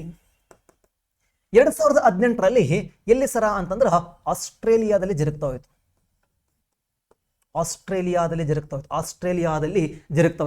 ಆಸ್ಟ್ರೇಲಿಯಾದ ಗೋಲ್ಡ್ ಕೋಸ್ಟ್ ಅಂತ ಇದೆ. ಮತ್ತೆ ಕನ್ನಡಕ್ಕೆ ಟ್ರಾನ್ಸ್ಲೇಷನ್ ಮಾಡಕ್ ಹೋಗಬೇಡಿ, ಚಿನ್ನದ ತೀರ ಅಂತೇಳಿ. ಆಸ್ಟ್ರೇಲಿಯಾದ ಗೋಲ್ಡ್ ಕೋಸ್ಟ್ ಅನ್ನೋದ್ರಲ್ಲಿ ಕಾಮನ್ವೆಲ್ತ್ ಜರುಗ್ತಾ ಹೋಯ್ತು. ನೆಕ್ಸ್ಟ್ 2022ರಲ್ಲಿ ಇಂಗ್ಲೆಂಡಲ್ಲಿ ಜರುಗ್ತಾ ಹೋಯ್ತು. ಬರ್ಮಿಂಗ್ ಹ್ಯಾಮ್ ಅಲ್ಲಿ ಜರುಗ್ತಾ ಹೋಯ್ತು. ಇಂಗ್ಲೆಂಡ್ನ ಬರ್ಮಿಂಗ್ ಹ್ಯಾಮ್ ಅಲ್ಲಿ ಹಾಗಾದ್ರೆ ಕಾಮನ್ವೆಲ್ತ್ ಕ್ರೀಡಾಕೂಟ ಏನ್ ಮಾಡ್ತಾ ಹೋಯ್ತು, ಜರುಗ್ತಾ ಹೋಯ್ತು. ಇನ್ನು 2024 ವರ್ಷ ಆಗ್ಬೇಕಲ್ವಾ, 26ರಲ್ಲಿ ಇಲ್ಲಿ ಕೂಡ ಸ್ಕಾಟ್ಲ್ಯಾಂಡ್ನ ಗ್ಲಾಸ್ಗೋದಲ್ಲಿ ಜರುಗ್ತಾ ಹೋಯ್ತು. ಸ್ಕಾಟ್ಲ್ಯಾಂಡ್ನ ಗ್ಲಾಸ್ಗೋ ನಗರ ಇದು ಬರ್ಮಿಂಗ್ ಹ್ಯಾಮ್. ಯಾಕೆ ನಾನು ಇನ್ನೆಲ್ಲ ಬರಿದೆ ಅಂತಂದ್ರೆ ಕಾರಣ ಇಷ್ಟೇ. ನಿಮಗೆ ನಾಳೆ ಎಕ್ಸಾಮ್ಸ್ ಅಲ್ಲಿ ಕ್ರಮವಾಗಿ ಬರೀರಿ ಅಥವಾ ಮ್ಯಾಚ್ ಮಾಡ್ರಿ ಅಂತ ಕೇಳ್ಬೋದು. 3 ಕೊಟ್ಟು ಮ್ಯಾಚ್ ಮಾಡು ಅಂತ ಕೇಳ್ತಾನೆ ಕಣ್ರಿ. ಒಂದ್ ಕಡೆ ನಗರ, ಒಂದ್ ಕಡೆ ಇಯರು, ಇನ್ನೊಂದ್ ಕಡೆ ದೇಶ, ಮತ್ತೊಂದ್ ಕಡೆ ನಗರಗಳನ್ನು ಕೊಟ್ಟು ಎಷ್ಟು ಪೇರ್ಗಳು ಕರೆಕ್ಟ್ ಆಗಿದಾವ ಅಂತೇಳಿ. ಇಲ್ಲಿ ಗ್ಲಾಸ್ಗೋ ಅಂತ ಕೊಟ್ಟು ಇಲ್ಲಿ ಇಂಗ್ಲೆಂಡ್ ಅಂತ ಕೊಟ್ಟರೆ ದಿಸ್ ಪೇರ್ ಇಸ್ ರಾಂಗ್. ಹಿಂಗಾಗಿ ರೀಸೆಂಟ್ ನಡೆದ್ರೆ ನಮಗೆಲ್ಲ ಏನಾಗಿರಬೇಕು, ಡೀಟೇಲ್ ಗೊತ್ತಾಗಿರಬೇಕು. ಯಾಕೆ ಸರ್ ನಾವು ಇಷ್ಟೊಂದೆಲ್ಲ ಓದ್ಕೋಬೇಕಂದ್ರೆ ನಾವು ಇವಾಗಲೇ ಜಾಬ್ ತಗೋಬೇಕು ಅಂತ ಇರೋದ್ರಿಂದ. ಇಲ್ಲ ಸರ್ ನಮಗೆ ಇನ್ನೊಂದು 2 ವರ್ಷ ಆಗುತ್ತೆ ಅನ್ನೋದಾದ್ರೆ ನೀವು ಏನು ಸರಿಯಾಗಿ ಮೇಲೆ ಓದ್ಕೊಂಡ್ರೆ ಆಗುತ್ತೆ. ಯಾಕಂದ್ರೆ ನೀವು ಅನ್ಕೊಂಡಿರ್ತೀರಾ ಎಸ್ ಇಂಪಾರ್ಟೆಂಟ್ ಅಷ್ಟ ಓದೋಣ ಅಂತೇಳಿ. ಬಟ್ ಗೊತ್ತಿರಲಿ, ಅಟ್ಲೀಸ್ಟ್ 1,000-1,500 ಜನನಾದರೂ ಕೂಡ ಇದನ್ನೆಲ್ಲ ಡೀಟೇಲ್ ಆಗಿ ಓದಿರ್ತಾರೆ. ನಾಳೆ ಎಕ್ಸಾಮ್ಸ್ ಈ ಪ್ರಶ್ನೆ ಬಂತವ್ರು ಅವ್ರು ಆನ್ಸರ್ ಮಾಡ್ತಾರ. ನೀನು ಇಂಪಾರ್ಟೆಂಟ್ ಅಷ್ಟೇ ಓದ್ಕೊಂಡು ಹೋಗಿರ್ತೀಯಾ, ಇಂಪಾರ್ಟೆಂಟ್ ಅಷ್ಟೇ ಓದ್ಕೊಂಡು ಹೋಗೋದ್ರಿಂದನೇ ನಿನ್ನ ಮಾರ್ಕ್ಸು 50, 55, 40, 45, 50 ಅಷ್ಟೇ ರೀಚ್ ಆಗ್ತೈತಿ. ಯಾರು ಇಂಪಾರ್ಟೆಂಟನ್ನು ಓದ್ಕೊಂಡು ಕಷ್ಟ ಆದರೂ ಪರವಾಗಿಲ್ಲ, ಯಾಕಂದ್ರೆ ನೀನು ಕಷ್ಟಪಡ್ತಾ ಇರೋದು ನಿನ್ನ ಜೀವನಕ್ಕಾಗಿ ಹೊರತು ಪಕ್ಕದಲ್ಲಿರೋ ಜೀವನಕ್ಕಾಗಿ ಅಲ್ಲ. ಇದು ಕಷ್ಟ ಆಗುತ್ತೆ, ಹೌದು. ಆ ಕಷ್ಟ ಆಗುತ್ತೆ ಅಂತೇಳಿ ನಾವು ಸುಮ್ಮನೆ ಹ್ಯಾಪಿಯಾಗಿ ಆರಾಮಾಗಿ ವಿಡಿಯೋ ನೋಡ್ಕೊಂತ ಕುಂತ್ರೆ ಆಗಲ್ಲ ಕಣ್ರಿ. ನೋಟ್ಸ್ ಮಾಡ್ಕೋಬೇಕು, ಪ್ರಾಕ್ಟೀಸ್ ಮಾಡಬೇಕು, ರಿವಿಷನ್ ಮಾಡಬೇಕು. ಸೋರ್ಸಸ್ ಜಾಸ್ತಿ ಇದೆ. ಈ ವಿಡಿಯೋ ನೋಡಿ ನೀನು ನೋಟ್ಸ್ ಮಾಡ್ಕೊಳ್ಳಿಲ್ಲ ಅಂದ್ರೆ ಇನ್ನೊಬ್ಬನ ಯಾರು ನೋಟ್ಸ್ ಮಾಡ್ಕೊಳ್ತಾನೆ, ಮತ್ತು ನೀನು ನೆಕ್ಸ್ಟ್ ನೋಟಿಫಿಕೇಶನ್ಗೋಸ್ಕರ ಕಾಯ್ಬೇಕಾಗುತ್ತಾ. ಹಿಂಗಾಗಿನೇ ಬಿ ಅವೇರ್. ನಿನ್ನ ಜೀವನಕ್ಕಾಗಿ ನೀನೇ ರಿಸ್ಕ್ ತಗೊಳ್ಳದೇ ಇದ್ರೆ ಮತ್ತೆ ಇನ್ಯಾರು ನಿನ್ನ ಜೀವನಕ್ಕಾಗಿ ರಿಸ್ಕ್ ತಗೊಳ್ಳಲ್ಲ, ಗೊತ್ತಿರಲಿ. ಹಿಂಗಾಗಿನೇ ನಾಳೆ ಎಕ್ಸಾಮ್ಸ್ ನೀವು ಕೇಳ್ಬೋದು ಇಂಪಾರ್ಟೆಂಟ್ ಆಗಿರ್ತಕ್ಕಂಥ ಅಂಶಗಳನ್ನ ನಿಮ್ಮ ಜೊತೆ ಮಾತಾಡಿದೆ. ಯಾಕಂದ್ರೆ ಮೊನ್ನೆ ಆದಂಥ 2026 ಆಗಸ್ಟ್ 2ನೇ ತಾರೀಕು ಏನು ಸಿವಿಲ್ PC ಎಕ್ಸಾಮ್ಸ್ ಆಯ್ತು, ಇಲ್ಲಿ ಪ್ರಶ್ನೆ ಕೇಳಿದಾನ. ಏನಂತ ಕೇಳಿದಾನ, ಮೊಟ್ಟ ಮೊದಲ ಚಳಿಗಾಲದ ಒಂದು ಒಲಿಂಪಿಕ್ ಯಾವಾಗ ಜರುಗ್ತು ಅಂತೇಳಿ. ನೋಡ್ರಿ 1960 ಆಗಿರೋ ಒಲಿಂಪಿಕ್ಸ್ ಅನ್ನ ಕೇಳೋನೆ, ಮತ್ತೆ ಇವನು ಕೇಳ್ತಾರೆ ರೀಸೆಂಟ್ ಆಗಿ, ಅಥವಾ ಆರ್ಡರ್ ವೈಸ್ ಬರೀ ಅಂತ ಬೇಕಾದ್ರೂ ಪ್ರಶ್ನೆ ಕೇಳ್ಬೋದು. ಒಂದು ಸರಿ ಓದಿಬಿಡು, ಇನ್ನು ನೀನು ಓದೋ ಅವಶ್ಯಕತೆನೇ ಬರಲ್ಲ. ಯಾಕಂದ್ರೆ 2030 ಬರುತ್ತೆ, ನೀನು ಆಲ್ರೆಡಿ ಅಪಾಯಿಂಟ್ ಆಗಿರ್ತೀಯ. ಇಲ್ಲಾಂದ್ರೆ ಕಾಂಪಿಟೇಟಿವ್ ಎಕ್ಸಾಮ್ಸ್ ಓದೋದೇ ಬಿಟ್ಟಿರ್ತೀಯ. ಇದನ್ನ ಕರೆಕ್ಟಾಗಿ ನೋಡ್ಕೊಂಡ್ರೆ ಅಪಾಯಿಂಟ್ ಆಗಿರ್ತೀಯಾ. ಇಲ್ಲ ಸರ್ ನಾವು ಕರೆಕ್ಟಾಗಿ ನೋಡಲ್ಲ, ನಾವು ಬರೀ ಮೇಲೆ ಅಷ್ಟೇ, ಯಾರು ಚಿನ್ನ ಗೆದ್ರು ಯಾರು ಬೆಳ್ಳಿ ಗೆದ್ರು ಅಷ್ಟೇ ನೋಡ್ಕೊಂಡು ಹೋಗ್ತೀನಿ ಅಂತಂದ್ರೆ ಇನ್ನೊಬ್ರು ಯಾರೋ ಓದ್ತಾನೆ, ಅವ್ನು ಅಪಾಯಿಂಟ್ ಆಗ್ತಾನೆ. ಹಿಂಗಾಗಿ ಇದು ಒಂದ್ಸರಿ ಓದ್ಬಿಟ್ರೆ ಮುಗಿದೋಯ್ತಲ್ವಾ. ಈ ನೆಕ್ಸ್ಟ್ ನಾಳೆ ಆಗಸ್ಟ್ 29 ಅಥವಾ ಸೆಪ್ಟೆಂಬರ್ಗೆ KL ರತ್ನ ಪ್ರಶಸ್ತಿ ಕೊಟ್ಟರೆ ಇವರಿಗೆ ಕೊಟ್ಟಿರ್ತಾರ. ಈ ಗ್ರ್ಯಾಂಡ್ ಸ್ಲಾಮಲ್ಲಿ ಯಾರು ಗೆದ್ದಿರ್ತಾರೋ ಅವ್ರಿಗೆ ಕೊಟ್ಟಿರ್ತಾರ. ಸಾರಿ, ಈ ಒಂದು ಕಾಮನ್ವೆಲ್ತ್ ಯಾರು ಪ್ರಶಸ್ತಿ ಗೆದ್ದರೋ ಅವರಿಗೆ ಏನು KL ರತ್ನ ಪ್ರಶಸ್ತಿ ಕೊಡ್ತಾರ, ಅರ್ಜುನ್ ಪ್ರಶಸ್ತಿ ಕೊಡ್ತಾರ. ಇಲ್ಲಿ ಅವರ ಬಗ್ಗೆ ಓದ್ಕೊಂಡ್ರೆ ಅಲ್ಲಿ ಅದು ಈಸಿ ಆಗುತ್ತಾ. ಇವರೆಲ್ಲ ಇಲ್ಲೇನು ಚಿನ್ನ ಗೆದ್ದರಲ್ವಾ, ಇವರೆಲ್ಲರೂ ಸೆಪ್ಟೆಂಬರಲ್ಲಿ ಏಷ್ಯನ್ ಗೇಮ್ ಜರುಗುತ್ತಾ, ಅಲ್ಲಿಗೆ ಹೋಗ್ತಾರೆ. ಸೊ ಅಲ್ಲಿ ಬಹುತೇಕ ಇವರೇ ಪದಕವನ್ನು ಗೆಲ್ತಾರೆ. ಅದಕ್ಕೆ ಇಲ್ಲಿ ಓದ್ಕೊಂಡ್ಬಿಡು, ಅವು ನಿಮ್ಗೆ ಏನಾಗ್ತಾವೆ, ಈಸಿ ಆಗ್ತಾ ಹೋಗ್ತಾವೆ.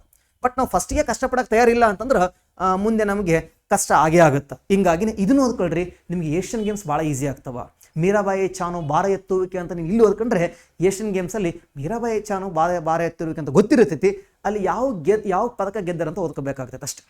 ಓಕೆ, ಬಂದ್ಬಿಡೋಣ. ಹಾಗಾದ್ರೆ 2026 ಕಾಮನ್ವೆಲ್ತ್ ಗೇಮ್ಸ್ ಬಗ್ಗೆ ಸ್ವಲ್ಪ ಮಾತಾಡ್ತಾ ಬರೋಣ. 2026 ಕಾಮನ್ವೆಲ್ತ್ ಗೇಮ್ಸು ಇದು 23ನೇ ಗೇಮ್ಸ್ ಕಂಡ್ರೆ. Is the most important. 23ನೇ ಗೇಮ್ಸ್, ಇದು 23ನೇ ಗೇಮ್ಸು. ಆದ್ರೆ ಇದು 22ನೇದು. ಇವೆಲ್ಲ ಕಾಮನ್ ಗೊತ್ತಾಗ್ತವ. ಇದು 21, ಇದು 20 ಮುಂದೆ ಗೊತ್ತಾಗ್ತದೆ ನಿಮ್ಗೆ ನೋಡಿ. ಅದು ಹಿಂದಕ್ಕೂ 2010 ಎಷ್ಟನೇದು, 19ನೇದು, 2019. ಹಾಗಾದ್ರೆ ಈ ಕಡೆ ಬರೋಣ. ಆದ್ರೆ 24ನೇದು 2030 ಜರುಗುತ್ತೆ. ಎಲ್ಲಿ ಸರ್ ಅಂದ್ರೆ ಅದು ಅಹಮದಾಬಾದಲ್ಲಿ ಜರುಗುತ್ತೆ. ಅಹಮದಾಬಾದಲ್ಲಿ ಜರುಗ್ತಾ ಹೋಗುತ್ತೆ. ಅಹಮದಾಬಾದ್ ಅಂದ್ರೆ ಭಾರತ ಅಂತ ಬರೆಯೋದು ಬೇಕಿಲ್ಲ, ನಿಮಗೆ ಗೊತ್ತಾಗಿದೆ. ಆಲ್ರೆಡಿ ನಾವು ಏನು ಮಾಡಿದ್ವಿ, ನಾವು ಅಲ್ಲಿನ ಒಂದು ಧ್ವಜವನ್ನು ಸ್ವೀಕಾರ ಮಾಡಿದ್ವಿ, ಕಾಮನ್ವೆಲ್ತ್ ಧ್ವಜವನ್ನು ಸ್ವೀಕಾರ ಮಾಡಿದ್ವಿ. ನಾವು ಆಲ್ರೆಡಿ ಸಿದ್ಧತೆ ಮಾಡ್ತಾ ಇದ್ವಿ ಮುಂದಿನ ಒಂದು ಕಾಮನ್ವೆಲ್ತ್, 24ನೇ ಕಾಮನ್ವೆಲ್ತ್. ಮತ್ತೆ ಇದರ ವಿಶೇಷತೆ ಏನಪ್ಪ ಅಂದ್ರೆ ಈ ಅಹಮದಾಬಾದಲ್ಲಿ ಜರುಗುತ್ತಲ್ವ, ಇದು ಶತಮಾನದ ಕಾಮನ್ವೆಲ್ತ್. ಯಾಕೆ ಸರ್ ಶತಮಾನದ ಕಾಮನ್ವೆಲ್ತ್? ಯಾಕೆ ಶತಮಾನದ ಕಾಮನ್ವೆಲ್ತ್ ಅಂದ್ರೆ ನಾನು ಸ್ಟಾರ್ಟಿಂಗ್ ಹೇಳ್ಬಿಟ್ಟಿದ್ದೀನಿ, ಮೊಟ್ಟ ಮೊದಲ ಕಾಮನ್ವೆಲ್ತ್ 1930ರಲ್ಲಿ ಜರುಗೈತಿ. ಆದ್ರೆ ನೆಕ್ಸ್ಟ್ ಜರುಗೋದು 2030ರಲ್ಲಿ. ಹಿಂಗಾಗಿ ನಾವು ಇದನ್ನ ಶತಮಾನದ ಕಾಮನ್ವೆಲ್ತ್ ಅಂತ ಕೂಡ ಗುರುತಿಸ್ತಾ ಹೋಗ್ತೀವಿ. ಓಕೆ, ಸ್ವಲ್ಪ ಹಂಗಾದ್ರೆ ಇಲ್ಲಿ ತನಕ ಇಷ್ಟ ತನಕ ನಾನೇನು ಮಾತಾಡಲ್ವ, ಇದೆಲ್ಲ ಇತಿಹಾಸ. ಇನ್ನು ಮುಂದೆ ಮಾತಾಡೋದು ಕರೆಂಟ್ ಅಫೇರ್ಸ್, ಪ್ರಚಲಿತ ವಿದ್ಯಮಾನ. ಓಕೆ, ಹಾಗಾದ್ರೆ 2026 ಸ್ಕಾಟ್ಲೆಂಡ್ನ ಗ್ಲಾಸ್ಗೋ ಇದೆ ಅಲ್ವಾ, ಆಕ್ಚುಲಿ ಏನಾಯ್ತಪ್ಪ ಅಂದ್ರೆ ಅಲ್ಲಿ ಸೇರ್ತಕ್ಕಂಥ ಒಂದು ಪ್ಲಾನಿಂಗ್ ಇರಲಿಲ್ಲ. 2026 ಕಾಮನ್ವೆಲ್ತ್ ಕ್ರೀಡಾಕೂಟವನ್ನು ನಾವು ಆಸ್ಟ್ರೇಲಿಯಾದ ವಿಕ್ಟೋರಿಯಾ ನಗರದಲ್ಲಿ ಆಯೋಜನೆ ಮಾಡಬೇಕು ಅಂತ ಪ್ಲಾನ್ ಮಾಡಿದ್ವಿ. 2026 ಕಾಮನ್ವೆಲ್ತ್ ಅನ್ನ ಆಸ್ಟ್ರೇಲಿಯಾದ ವಿಕ್ಟೋರಿಯಲ್ಲಿ ಮಾಡಬೇಕು ಅಂತ ಪ್ಲಾನ್ ಮಾಡಿದ್ವಿ. ಯಾಕಂದ್ರೆ ಕಾಮನ್ವೆಲ್ತ್ ಅಲ್ಲಿ ಬಹುತೇಕ ಹೈಯೆಸ್ಟ್ ಪದಕಗಳನ್ನ ಗೆಲ್ಲೋ ದೇಶ ಯಾವ್ದಂದ್ರೆ Australia country. Commonwealth dominate country, ಅದು ಪದಕಗಳ ಬೇಟೆಗಾರಿಕೆಯಲ್ಲಿ ಕಾಮನ್ವೆಲ್ತ್ ಅಲ್ಲಿ ಆಸ್ಟ್ರೇಲಿಯಾ ಡಾಮಿನೇಟ್ ಆಗಿರುತ್ತಾ. ಹೈಯೆಸ್ಟ್ ಪದಕ ಗೆದ್ದವರು ಯಾರು? ಆಸ್ಟ್ರೇಲಿಯಾ. ಹೈಯೆಸ್ಟ್ ಆಯೋಜನೆ ಮಾಡಿದ್ದಾರು ಆಸ್ಟ್ರೇಲಿಯಾ. ಆದರೆ ಇತ್ತೀಚೆಗೆ ಆಸ್ಟ್ರೇಲಿಯಾ ನಿರಾಸಕ್ತಿಯನ್ನು ತೋರಿಸ್ತಾ ಇದೆ ಪದಕ ಗೆಲ್ಲೋದ್ರಲ್ಲ, ಆಯೋಜನೆ ಮಾಡೋದ್ರಲ್ಲಿ. ಯಾಕಂದ್ರೆ ಆಸ್ಟ್ರೇಲಿಯಾ ಮುಂಚೆ ಒಪ್ಕೊಂಡಿದ್ಕೊಂಡ್ರೆ ವಿಕ್ಟೋರಿಯಾದಲ್ಲಿ ಮಾಡ್ತೀವಿ ಅಂತೇಳಿ. ಆದರೆ ಇದರಿಂದ ಒಂದು ಸಮಸ್ಯೆ ಆಗ್ತಾ ಇದೆ. ಏನು ಸಮಸ್ಯೆ ಅಂದ್ರೆ ಈ ಕಾಮನ್ವೆಲ್ತ್ ಆಯೋಜನೆ ಮಾಡೋದ್ರಿಂದ ವೆಚ್ಚ ಜಾಸ್ತಿ ಆಗ್ತಾ ಇದೆ, ಅಧಿಕ ವೆಚ್ಚ ಆಗ್ತಾ ಇದೆ. ಆಯೋಜನೆ ಮಾಡೋದು ಅಷ್ಟೇ ಸಮಸ್ಯೆ ಅಲ್ಲ ಕಣ್ರಿ, ಆಯೋಜನೆ ಮಾಡಿ ಆದಮೇಲೆ ಅಲ್ಲಿ ಬೆಳೆದಿದ್ದಂಥ ಪ್ಲಾಸ್ಟಿಕ್ಕನ್ನು ವಿಲೇವಾರಿ ಮಾಡೋದೈತಲ್ವ, ಅದು ದೊಡ್ಡ ಸಮಸ್ಯೆ. ಹಿಂಗಾಗಿ ಎಷ್ಟೋ ಒಲಿಂಪಿಕ್ಸ್ ಆಯೋಜನೆ ಮಾಡಿರ್ತಕ್ಕಂಥ ದೇಶಗಳು ಏನಾಗಿದಾವ, ದಿವಾಳಿ ಆಗಿದಾವ. ಒಲಿಂಪಿಕ್ಸ್ ಯಾಕಂದ್ರೆ ಒಲಿಂಪಿಕ್ಸ್ ಅಂದ್ರೆ ಕಾಮನ್ವೆಲ್ತ್ಗಿಂತ ದೊಡ್ಡ ಕ್ರೀಡಾಕೂಟ ಅದು. ಕಾಮನ್ವೆಲ್ತ್ ಇದು ಒಂಥರ ಮಿನಿ ಒಲಿಂಪಿಕ್ಸ್ ಇದು. ಮಿನಿ ಒಲಿಂಪಿಕ್ಸ್ ಅಂತ ನಾನು ಹೇಳಕತ್ತಿಲ್ಲ ಕಣ್ರಿ, ಎಕ್ಸಾಮ್ಸ್ ಅಲ್ಲೂ ಕೇಳ್ತಾನೆ. ಮಿನಿ ಒಲಿಂಪಿಕ್ಸ್ ಅಂದ್ರೆ ಯಾವುದನ್ನ ಕರೆಯುತ್ತೇವೆ? ಕಾಮನ್ವೆಲ್ತ್. ಏಷ್ಯನ್ ಒಲಿಂಪಿಕ್ಸ್ ಅಂದ್ರೆ ಯಾವುದನ್ನ ಕರೆಯುತ್ತೇವೆ? Asiad games. ಸೆಪ್ಟೆಂಬರ್ ತಿಂಗಳಲ್ಲಿ ನಡೀತಾವ ಏಷ್ಯಾಡ್ ಗೇಮ್ಸ್, ಅವು ಏಷ್ಯನ್ ಒಲಿಂಪಿಕ್ಸು, ಇವು ಮಿನಿ ಒಲಿಂಪಿಕ್ಸ್. ಹಾಗಾದ್ರೆ ಒಂದು ಅಧಿಕ ವೆಚ್ಚ. ಎರಡನೇದು ಹಾಗಾದ್ರೆ ಕಡಿಮೆ ಏನಾಗಿದೆ, ಕಡಿಮೆ ಪ್ರಖ್ಯಾತಿ ಆಗಿದೆ. ಪ್ರಖ್ಯಾತಿ ಕಡಿಮೆ ಆಗ್ತೈತಿ, ಇದರ ವ್ಯಾಲ್ಯೂ ಕಡಿಮೆ ಆಗ್ತೈತಿ ಕಣ್ರಿ. ಯಾಕೆ ಸರ್ ವ್ಯಾಲ್ಯೂ ಕಡಿಮೆ ಆಗ್ತೈತೆ ಅಂದ್ರೆ ಬೇರೆ ಬೇರೆ ಗೇಮ್ಸ್ಗಳು ಜಾಸ್ತಿ ನಡೆಯಕೈತೆ, ಅದರಲ್ಲೂ ಎಸ್ಪೆಷಲಿ ಫಿಫಾ ನಡೀತಾ ಇದೆ. ಜಗತ್ತಿನಲ್ಲಿ ಅತ್ಯಂತ ಶ್ರೀಮಂತ ಕ್ರೀಡಾಕೂಟ ಯಾವುದು ಅಂತಂದ್ರೆ ಅದು ಫಿಫಾ. ಶ್ರೀಮಂತ ಕ್ರೀಡಾಕೂಟ ಅಂದ್ರೆ ಅಷ್ಟು ಜಾಸ್ತಿ ಫ್ಯಾನ್ಸ್ ಅದರ ಕಂಡ್ರೆ ಫಿಫಾಗ. ಮತ್ತೆ ನೋಡ್ರಿ, ಮೊನ್ನೆ ತಾನೇ ಫಿಫಾ ಮುಗ್ದೈತಿ, ಆಲ್ರೆಡಿ ಬರ್ರಿ ಮತ್ತೆ ಕಾಮನ್ವೆಲ್ತ್ ಆಡೋಣ ಅಂತ ಯಾರು ಹೋಗ್ತಾರ? ಹಿಂಗಾಗಿನೇ ಸೊ ಅತ್ಯಂತ ಸ್ವಲ್ಪ ಪ್ರಖ್ಯಾತಿ ಏನಾಗ್ತದೆ, ವರ್ಷದಿಂದ ವರ್ಷಕ್ಕೆ ಕುಗ್ತಾ ಇದಾವೆ. ಒಂದು ನೆಕ್ಸ್ಟ್, ಯಾವುದೋ ಒಂದು ದೇಶ ಆಯೋಜನೆ ಮಾಡ್ಬೇಕಂದ್ರೆ ಅದ್ರ ಪ್ಲಾನ್ ಹೆಂಗಿರ್ತೈತಿ ನೋಡ್ರಿ. ನಾವೀಗ ಆಯೋಜನೆ ಮಾಡಕ್ಕಂತ ಮಾಡಿ 2030 ಏನು ಲಾಭ ಸರ? ಯಾಕೆ ಕಾಮನ್ವೆಲ್ತ್ ಆಯೋಜನೆ ಮಾಡಬೇಕು? ಸ್ಟೇಡಿಯಂ ಕಟ್ಟಿಸ್ಬೇಕಂತೆ, ನಾವು ಎಲ್ಲ ಅವ್ರು ಬಂದರೆಲ್ಲ ಊಟ ಹಾಕ್ಸ್ಬೇಕಂತ, ಗಿಚ್ಚಗಿರಿಲಿ ಮಾಡಿಸ್ಬೇಕಂತ, ನಮಗೆ ನಷ್ಟ ಆಗ್ತೈತಲ್ವಾ, ಎಕ್ಸ್ಪೆನ್ಸಿವ್ ಆಗ್ತೈತಲ್ವಾ? ಏನು ಪ್ರಾಫಿಟ್ ಏನು ಪ್ರಾಫಿಟ್ ಇದೆ ಅಂದ್ರೆ ಒಂದಿಷ್ಟು ಅಮೌಂಟನ್ನು ಕಾಮನ್ವೆಲ್ತ್ ಕೊಡ್ತಾರೆ, ಬಟ್ ಆ ಅಮೌಂಟ್ ಎದಕ್ಕೂ ಆಗಲ್ಲ, ನಾವು ಎಕ್ಸ್ಟ್ರಾ ಖರ್ಚು ಮಾಡಬೇಕು, ಭಯಂಕರ ಜಾಸ್ತಿನೇ ಖರ್ಚು ಮಾಡಬೇಕು. ಅದರಿಂದ ಏನು ಲಾಭ ಇದೆ ಅಂದ್ರೆ ಸ್ಥಳೀಯ ಪ್ರವಾಸೋದ್ಯಮ ಇಂಪ್ರೂವ್ಮೆಂಟ್ ಆಗುತ್ತಾ? ಎಸ್, ನಮ್ಮ ದೇಶೀಯ ವಸ್ತುಗಳು ವಿದೇಶದವರಿಗೆ ಪರಿಚಯ ಆಗ್ತಾವ, ಪ್ರವಾಸೋದ್ಯಮ ಇಂಪ್ರೂವ್ಮೆಂಟ್ ಆಗುತ್ತಾ, ದೇಶೀಯ ವಸ್ತುಗಳು ವಿದೇಶಕ್ಕೆ ಪರಿಚಯ ಆಗ್ತಾವ. ಜೊತೆಗೆ ಎಸ್, ಅವ್ರೇನು ಅಡ್ವರ್ಟೈಸ್ಮೆಂಟ್ ಕೊಡಕ್ಕೆ ಬರ್ತಾರಲ್ವ, ಅದಕ್ಕೇನಂತಾರೆ, ಅದನ್ನ ಪ್ರಚಾರ ತಗೊಳ್ಳೋದು ಅಂದ್ರೆ ಅಡ್ವರ್ಟೈಸ್ಮೆಂಟ್ ಕೊಡಕ್ಕೆ ಬರ್ತಾರಲ್ಲ, ಅದರಿಂದ ಕೂಡ ದುಡ್ಡು ಬರ್ತಾ ಹೋಗುತ್ತಾ. ಆದ್ರೆ ಕಾಮನ್ವೆಲ್ತ್ಗೆ ಅವು ಎಲ್ಲದೂ ಕಡಿಮೆ ಆಗ್ತೈತೆ ಕಣ್ರಿ. ಅಂದ್ರೆ ಇದ್ರ ಪ್ರಖ್ಯಾತಿನೇ ಕಡಿಮೆ ಆಗೋದ್ರಿಂದ ಇದನ್ನ ನೋಡಕ್ಕೆ ಬರೋ ಸಂಖ್ಯೆ ಕಡಿಮೆ ಆಗ್ತಾ ಇದೆ. ಇದರಿಂದ ಪ್ರವಾಸೋದ್ಯಮ ಅಷ್ಟು ಡೆವಲಪ್ಮೆಂಟ್ ಆಗ್ತಾ ಇಲ್ಲ, ಖರ್ಚು ಮಾಡುವಷ್ಟು ಇನ್ಕಮ್ ಬರ್ತಾ ಇಲ್ಲ ಇದರಿಂದ. ಹಿಂಗಾಗಿನೇ ಕಾಮನ್ವೆಲ್ತ್ ಆಯೋಜನೆ ಮಾಡೋಕ್ಕೆ ಹಲವಾರು ದೇಶಗಳು ನಿರಾಸಕ್ತಿಯನ್ನು ತೋರ್ತಾ ಇದ್ದಾವೆ. ನೀವೀಗ ಪ್ರಶ್ನೆ ಕೇಳಬಹುದಾಗಾದ್ರೆ, ಸರ್ ಮತ್ತೆ ಇಷ್ಟಕ್ಕೊಂದು ಎಲ್ಲ ದೇಶಗಳು ನಿರಾಸಕ್ತಿಯನ್ನು ತೋರ್ತಾ ಇರಬೇಕಾದ್ರೆ ಭಾರತ ಯಾಕೆ 2030 ಆಯೋಜನೆ ಮಾಡ್ತಾ ಇದ್ದ? ಭಾರತ ಯಾಕೆ ಆಸಕ್ತಿಯನ್ನು ವಹಿಸ್ತು ಅಂತಂದ್ರೆ ಬಹಳ ಸಿಂಪಲ್. 2036 ನಾವು ಒಲಿಂಪಿಕ್ಸ್ ಆಯೋಜನೆ ಮಾಡಬೇಕು ಅಂತ ಇದ್ದೀವಿ. 2036 ಒಲಿಂಪಿಕ್ಸ್ ಆಯೋಜನೆ ಮಾಡ್ಬೇಕಂತ ಇದೀವಿ. 2036 ಒಲಿಂಪಿಕ್ಸ್ ಆಯೋಜನೆ ಮಾಡಬೇಕು ಅಂತಂದ್ರೆ ಒಲಿಂಪಿಕ್ಸ್ ಜಗತ್ತಿನ ಅತ್ಯಂತ ದೊಡ್ಡ ಕ್ರೀಡಾಕೂಟ, ಅಲ್ಲಿ ಅವಮಾನ ಆಗ್ಬಾರ್ದು ಕಣ್ರಿ. ಅದೇನು ರದ್ದು ಮಾಡಲ್ಲ. ಯಾಕೆ ರದ್ದು ಮಾಡಲ್ಲ ಗೊತ್ತಾ? ಅದಕ್ಕೆ ಅಧಿಕ ವೆಚ್ಚ ಮಾಡಿದ್ರು ಪರವಾಗಿಲ್ಲ, ಭಯಂಕರ ಪ್ರಖ್ಯಾತಿ ಆಗೈತೆ. ಇದು ಕಡಿಮೆ ಪ್ರಖ್ಯಾತಿ ಆಗೈತಿ, ಕುಖ್ಯಾತಿ ಆಗಿಲ್ಲ, ಕಡಿಮೆ ಪ್ರಖ್ಯಾತಿ ಆಗೈತಿ. ಒಲಿಂಪಿಕ್ಸು ಅದಕ್ಕೆ ಪ್ರಾಯೋಜಕರ ಸಂಖ್ಯೆ ಜಾಸ್ತಿ ಇರ್ತೈತಿ. ಇದಕ್ಕೆ ಪ್ರಾಯೋಜಕರ ಸಂಖ್ಯೆ ನಾನು ಅವಾಗಲೇ ಅಡ್ವರ್ಟೈಸ್ಮೆಂಟ್ ಕೊಡೋರು ಅಂತಂದೆ, ಎಕ್ಸಾಕ್ಟ್ ಹೋದ ಪ್ರಾಯೋಜಕರು. ಸೊ ಪ್ರಾಯೋಜಕರ ಸಂಖ್ಯೆ ಇದು ಕಡಿಮೆ ಆಗ್ತಾ ಇದೆ. ಆದ್ರೆ ಒಲಿಂಪಿಕ್ಸ್ಗೆ ಪ್ರಾಯೋಜಕರ ಸಂಖ್ಯೆ ಜಾಸ್ತಿ ಇದೆ. ಒಲಿಂಪಿಕ್ಸ್ಗೆ ಅದರ ಒಲಿಂಪಿಕ್ಸ್ ಕ್ರೀಡಾಕೂಟ ನೋಡಕ್ಕೆ ಬರೋವರ ಸಂಖ್ಯೆ ಜಾಸ್ತಿ ಇದೆ. ಅವ್ರು ಬರೀ ಬಂದು ವಾಪಸ್ ಹಂಗೆ ಹೋಗಲ್ಲ, ಸುತ್ತಮುತ್ತಲ ಪ್ರವಾಸಿ ತಾಣಗಳಿಗೆ ವಿಸಿಟ್ ಮಾಡ್ತಾ ಹೋಗ್ತಾರ. ಹಿಂಗಾಗಿ ಒಲಿಂಪಿಕ್ಸನ್ನು ನಾವು ಆಯೋಜನೆ ಮಾಡಬೇಕು ಅಂತಂದರೆ 2036 ಭಾರತ ಒಲಿಂಪಿಕ್ಸನ್ನು ಆಯೋಜನೆ ಮಾಡ್ತೈತೆ ಅಂತಂದರೆ ಮತ್ತು ನಾವು ಜಾಸ್ತಿ ಪ್ರಶಸ್ತಿಗಳನ್ನು, ಜಾಸ್ತಿ ಪದಗಳನ್ನು ಬೇಟೆ ಆಡಬೇಕು ಮೀನ್ಸ್ ಜಾಸ್ತಿ ಪದಗಳನ್ನು ಗೆಲ್ಲಬೇಕಲ್ವೇ? ಅದಕ್ಕೊಂದು ಚಿಕ್ಕ ವೇದಿಕೆಯಾಗಿ ಕಾಮನ್ವೆಲ್ತ್ನ ಬಳಕೆ ಮಾಡಕತ್ತೀವಿ. 2030 ನಾವು ಹೆಂಗೆ ಆಯೋಜನೆ ಮಾಡ್ತೀವಿ? ಒಲಿಂಪಿಕ್ಸ್ ಆಯೋಜನೆ ಮಾಡೋದ್ರೆ ದೊಡ್ಡ ಗ್ರೇಟ್ನೆಸ್ ಕಂಡ್ರೆ ಅದು ಅಂಥ ದೊಡ್ಡ ಹಂತಕ್ಕೆ ಹೋಗ್ಬೇಕಂದ್ರೆ ಒಂಥರ ಪ್ರೀ ಮ್ಯಾಚ್ ಸಿಕ್ಕೈತೆ, ಒಂದು ಅವಕಾಶ ಸಿಕ್ಕೈತಿ. ಹಿಂಗಾಗಿ ನಾವು 2030 ಒಂದು ಕಾಮನ್ವೆಲ್ತ್ ಕ್ರೀಡಾಕೂಟವನ್ನು ಅಹಮದಾಬಾದ್ ನಗರದಲ್ಲಿ ಏನು ಮಾಡ್ತಾ ಇದ್ದೀವಪ್ಪ ಅಂದ್ರೆ ಆಯೋಜನೆ ಮಾಡ್ತಿದ್ದೀವಿ. ಇದು 2036 ಒಲಿಂಪಿಕ್ಸ್ಗೆ ಒಂದು ರೀತಿ ಪೂರ್ವ ಸಿದ್ಧತೆ ಅಂತ ಕರೆದ್ರು ತಪ್ಪಾಗಲಾರದು. ಸೊ ನಿಮ್ಗೆ ಗೊತ್ತಾಯ್ತು ಯಾಕೆ ಆಸ್ಟ್ರೇಲಿಯಾ ರಿಜೆಕ್ಟ್ ಮಾಡ್ತು, ಮೀನ್ಸ್ ಯಾಕೆ ಆಸ್ಟ್ರೇಲಿಯಾ ಅಕ್ಸೆಪ್ಟ್ ಮಾಡ್ಕೊಂಡಿಲ್ಲ ಅಂತ ಗೊತ್ತಾಯ್ತು. ಒಂದು ವೇಳೆ ಆಸ್ಟ್ರೇಲಿಯಾ ಅಕ್ಸೆಪ್ಟ್ ಮಾಡ್ಕೊಂಡಿದ್ರೆ 6 ಬಾರಿ ಆಯೋಜನೆ ಮಾಡ್ದಂಗೆ ಆಗಿರೋದು. ಸೊ ಹಂಗಾಗಿನೇ ಕಾಮನ್ವೆಲ್ತ್ ಫೆಡರೇಷನ್ ಏನಿದೆ ಅಲ್ವಾ, ಈ ವರ್ಷ ರದ್ದು ಮಾಡಬೇಕು ಅಂತ ಪ್ಲಾನ್ ಮಾಡಿತ್ತು. ಆದರೆ ಕೊನೆಯ ಮೂಮೆಂಟಲ್ಲಿ ಸ್ಕಾಟ್ಲ್ಯಾಂಡ್ ದೇಶ ಕಡಿಮೆ ವೆಚ್ಚದಲ್ಲಿ ಮತ್ತೆ ಕ್ರೀಡೆಗಳನ್ನು ಕಡಿಮೆ ಮಾಡಿ ನಾವು ಈ ವರ್ಷ ಆಯೋಜನೆ ಮಾಡಿಸ್ತೀವಿ ಅಂತ ಹೇಳಿದ್ರು. ಹಿಂಗಾಗಿ ಗ್ಲಾಸ್ಗೋದಲ್ಲಿ ಏನಾಗಿದೆಪ್ಪ ಅಂದ್ರೆ ಅತ್ಯಂತ ಕಡಿಮೆ ವೆಚ್ಚದಲ್ಲಿ ಮತ್ತು ಎಲ್ಲ ಕ್ರೀಡೆಗಳನ್ನು ಆಯೋಜನೆ ಮಾಡಿಲ್ಲ, ಕೆಲವು ಕ್ರೀಡೆಗಳು ಮಾತ್ರ, ಕೇವಲ 10 ಕ್ರೀಡೆಗಳನ್ನು ಮಾತ್ರ ಏನು ಮಾಡ್ಯಾರ ಆಯೋಜನೆ ಮಾಡಿದ್ದಾರೆ. ಭಾಳ ಜನ ಹೇಳಿದ್ರು ಏನಂತ ಹೇಳಿದ್ರೆ, ಸರ ಲಾಸ್ಟ್ ಇಯರೇ ನಾವು ಸುಮಾರು 60ಕ್ಕಿಂತ ಜಾಸ್ತಿ ಪದಗಳನ್ನು ಗೆದ್ದಿತ್ತು ಭಾರತ. ಸೊ ಈ ಇಯರ್ ಬರೀ 39 ಗೆದ್ದಾರೆ. ಲಾಸ್ಟ್ ಇಯರ್ ಜಾಸ್ತಿ ಗೆದ್ದಿದ್ರು, ಈ ಇಯರ್ ಬರೀ 39, 13 ಚಿನ್ನ, 17 ಬೆಳ್ಳಿ, ಒಂದು 9 ಏನು ಕಂಚು. ಹಾಗಾದ್ರೆ ಲಾಸ್ಟ್ 60ಕ್ಕಿಂತ ಜಾಸ್ತಿ ಗೆದ್ದಿದ್ವಲ್ವ ಸರ, ಅದಕ್ಕಿಂತ ಕಮ್ಮಿ ಆದವಲ್ವ? ಹಂಗಾರ ಯಾಕೆ ಸರ ಕಮ್ಮಿ ಆದವು? ಪ್ರಶಸ್ತಿ ಯಾಕೆ ಕಮ್ಮಿ ಆದವು ಅಂದ್ರೆ ನಮ್ಮ ಇಂಡಿಯಾಕ್ಕೆ ಜಾಸ್ತಿ ಪ್ರಶಸ್ತಿ ಬರ್ತಾ ಇದ್ದದ್ದು ಎಲ್ಲಿಂದ ಅಂತಂದ್ರೆ ಒಂದು ಕುಸ್ತಿಯಿಂದ. ಪಕ್ಕ ಹೆಸರು ಕೇಳಿದ್ರೆ ಗೊತ್ತಾಗ್ತದೆ ನಮ್ಗೆ, ಇದ್ರಲ್ಲಿ ಜಾಸ್ತಿ ಬರ್ತಾವೆ. ಸಣ್ಣ ಸಣ್ಣ ಹುಡುಗರೆಲ್ಲ ಆಡ್ಬಿಡ್ತು, ಸುಮ್ಮನೆ ತಮಾಷೆಗಳಿದ್ದ, ಮತ್ತೆ ಇದನ್ನ ಹಿಡ್ಕೊಂಡು ವೈರಲ್ ಮಾಡಕ್ಕೆ ಹೋಗ್ಬಿಟ್ಟೆ. ಹಾಗಾದ್ರೆ ಕುಸ್ತಿಯಿಂದ ಜಾಸ್ತಿ ಪ್ರಶಸ್ತಿಗಳು ಬರ್ತಾ ಇತ್ತು ಒಂದು. ಎರಡನೇದು ನಮ್ಮ ಯಾವ್ದಪ್ಪ ಅಂದ್ರೆ ಕ್ರಿಕೆಟ್ ಊಟ ಬಿಟ್ಕೊಂಡಿರ್ತೀವಿ ಕಂಡ್ರೆ ಇದ್ರ ಮುಂದ್ಗಡೆ. S, cricket. ದೆನ್ ಹಾಗೇನು ಇನ್ನೊಂದು ಐದು ಕಂಡ್ರೆ ನಮ್ದು ಏನು ಶೂಟಿಂಗು, ಮೂವಿ ಶೂಟಿಂಗ್ ಅಲ್ಲ, ಹೆಸರು ಹಿಡ್ಕೊಂಡು ಶೂಟ್ ಮಾಡೋದು. ಎಸ್, ಹಾಗಾದ್ರೆ ಇನ್ನೊಂದು ಏನು ಗೊತ್ತಾ, ನಮ್ಮ PV ಸಿಂಧು ಮೇಡಮ್ ಅವ್ರದ್ದು ಯಾವುದು ಟೆನ್ನಿಸ್ಸು. ನೋಡ್ರಿ, ಇವುಗಳಿಂದ ನಮಗೆ ಪದಕ ಪಿಕ್ಸ್ಕೊಂಡ್ರೆ ನಾವು ಸುಮ್ಮನೆ ಹೋಗಿ ನಿಂತ್ರೆ ಪ್ರಶಸ್ತಿ ಕೊಡ್ತಾರೆ ಅಂದ್ರೆ ಅದರರ್ಥ ನಾವು ಅಷ್ಟು ಡಾಮಿನೇಟ್ ಇದೀವಿ ಅಂತ ಅರ್ಥ. ಹೋಗಿ ನಿಂತ್ರೆ ಕೊಡಲ್ಲ, ಅಷ್ಟು ಡಾಮಿನೇಟ್ ಇದೀವಿ ಅಂತ ಅರ್ಥ. ನಮ್ಮಲ್ಲಿ ಇವರೆಲ್ಲ ಭಾಳ ಚೆನ್ನಾಗಿ ಏನು ಮಾಡ್ತಾರೆ, ಸರ್ ಕುಸ್ತಿ ಆಗಿರ್ಬೋದು, ಕ್ರಿಕೆಟ್ ಆಗಿರ್ಬೋದು, ಶೂಟಿಂಗ್ ಆಗಿರ್ಬೋದು, ಟೆನ್ನಿಸ್ ಆಗಿರ್ಬೋದು, ಒಳ್ಳೊಳ್ಳೆ ಕ್ರೀಡಾಪಟುಗಳಿದ್ದಾರೆ. ಆದ್ರೆ ದುರಂತ ಏನಪ್ಪ ಅಂತಂದ್ರೆ ಈ ಯಾವ ಕ್ರೀಡೆಗಳು ಇಲ್ಲ ಕಣ್ರಿ ಈ ವರ್ಷ, ಬೇಜಾರಿನ ಸಂಗತಿ. ಅದಕ್ಕೆ ನಾವೊಂದು ಹೊಸ ಪ್ಲಾನ್ ಮಾಡೀವಿ. 2030 ಯೋಗ ಸೇರಿಸ್ಬೇಕು ಅಂತೇಳಿ. 2030 ಯೋಗ ಸೇರಿಸ್ಬಿಡೋಣ. ಯಾಕೆ? ಯೋಗದಲ್ಲಿ ನಾವೇ ಎಕ್ಸ್ಪರ್ಟ್ ಅಂತೇಳಿ. ಯೋಗ ಹಂಗಂತಂದಲ್ಲ, ಸುಮ್ಮನೆ ತಮಾಷೆ ಅಷ್ಟೇ ಹೇಳಕತ್ತೀರ. ನಾನು ಯೋಗ ಸೇರಿಸಬೇಕು ಅಂತ ಇದೀವಿ ಅಂತ ನಿಮ್ಗೆ ಗೊತ್ತಿರಲಿಲ್ಲ ಅಷ್ಟೇ. ಯೋಗವನ್ನು ಸೇರಿಸಬೇಕು, ಕಬಡ್ಡಿನ ಸೇರಿಸ್ಬೇಕಂತ ಇದೀವಿ, ಯೋಗವನ್ನು ಸೇರಿಸ್ಬೇಕಂತ ಇದೀವಿ. ಯಾಕಂದ್ರೆ ನಮ್ಮ ದೇಶೀಯ ಆಟಗಳು ಅವೆಲ್ಲವು. ಖೋಖೋವನ್ನು ಸೇರಿಸ್ಬೇಕಂತ ಇದ್ದೀವಿ. ಈ ವರ್ಷ ಖೋಖೋ ಚಾಂಪಿಯನ್ಶಿಪ್ ಅನ್ನು ಆಯೋಜನೆ ಮಾಡಿದೆ ಭಾರತ ದೇಶ. ಈ ವರ್ಷ ಯೋಗ ಚಾಂಪಿಯನ್ಶಿಪ್ ಅನ್ನು ಆಯೋಜನೆ ಮಾಡಿದೆ ಭಾರತ ದೇಶ. ಯೋಗ ಚಾಂಪಿಯನ್ ಅಲ್ಲಿ ಹೈಯೆಸ್ಟ್ ಪದಕ ಪಡೆದಿರೋದು ಭಾರತ. ಖೋಖೋ ಚಾಂಪಿಯನ್ ಆಗಿರೋದು ಕೂಡ ಭಾರತ. ಹಿಂಗ ಇವನು ಸೇರಿಸಿದ್ರೆ ಮಲ್ಗಂಬವನ್ನು ಸೇರಿಸ್ಬೇಕಂತ ಇದೀವಿ 2030ಕ್ಕೆ. ನೋಡೋಣ ಸೇರಿಸಲ್ಲ. ಯಾಕೆ ನಮ್ಮ ಪದಕಗಳು ಕಮ್ಮಿ ಆಗ್ಯಾವ ಅಂದ್ರೆ, ಯಾವ ಕ್ರೀಡೆಯಲ್ಲಿ ಅತ್ಯಂತ ಹೆಚ್ಚು ಪದಕಗಳನ್ನ ಬೇಟೆಗಾರಿಕೆ ಮಾಡ್ತಾ ಇದ್ವೋ ಆ ಪದಕಗಳು ಸ್ವಲ್ಪ ಕಡಿಮೆ ಆಗ್ಯಾವ. ಜೊತೆಗೆ ಒಂದಿಷ್ಟು ನಮ್ಮ ಕ್ರೀಡಾ ಯೋಧರು ಸ್ವಲ್ಪ ಬೇಜಾರನ್ನು ಮೂಡ್ಸರು. ನೀರಜ್ ಚೋಪ್ರಾನ ಮೇಲೆ ನಾವು ಭಾಳ ಓಪನ್ ಇಟ್ಕೊಂಡಿದ್ವಿ, ಅವರು ಬೆಳ್ಳಿಗೆ ತೃಪ್ತಿ ಆಗಿದಾರ. ಯಾಕಂದ್ರೆ ನೀರಜ್ ಚೋಪ್ರಾ ನಾವು ಚಿನ್ನದ ಹುಡುಗ ಅಂತಲೇ ಕರೆದು ಬಿಟ್ಟಿದ್ದೀವಿ.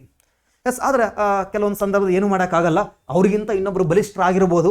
ಎಸ್, ಆದರೆ ನೀರಜ್ ಚೋಪ್ರಾ ಅವರು ಬೆಳ್ಳಿ ಪದಕಕ್ಕೆ ತೃಪ್ತಿ ಆಗಿದಾರ. ಮೀರಾಬಾಯಿ ಚಾನು ಅವರು ಚಿನ್ನದ ಪದಕವನ್ನು ಪಡ್ಕೊಂಡು ಬಂದಿದ್ದಾರ. ಮೀರಾಬಾಯಿ ಚಾನು ಅವ್ರದ್ದು ಒಂದು ದಾಖಲೆ ಇದೆ ಕಣ್ರಿ.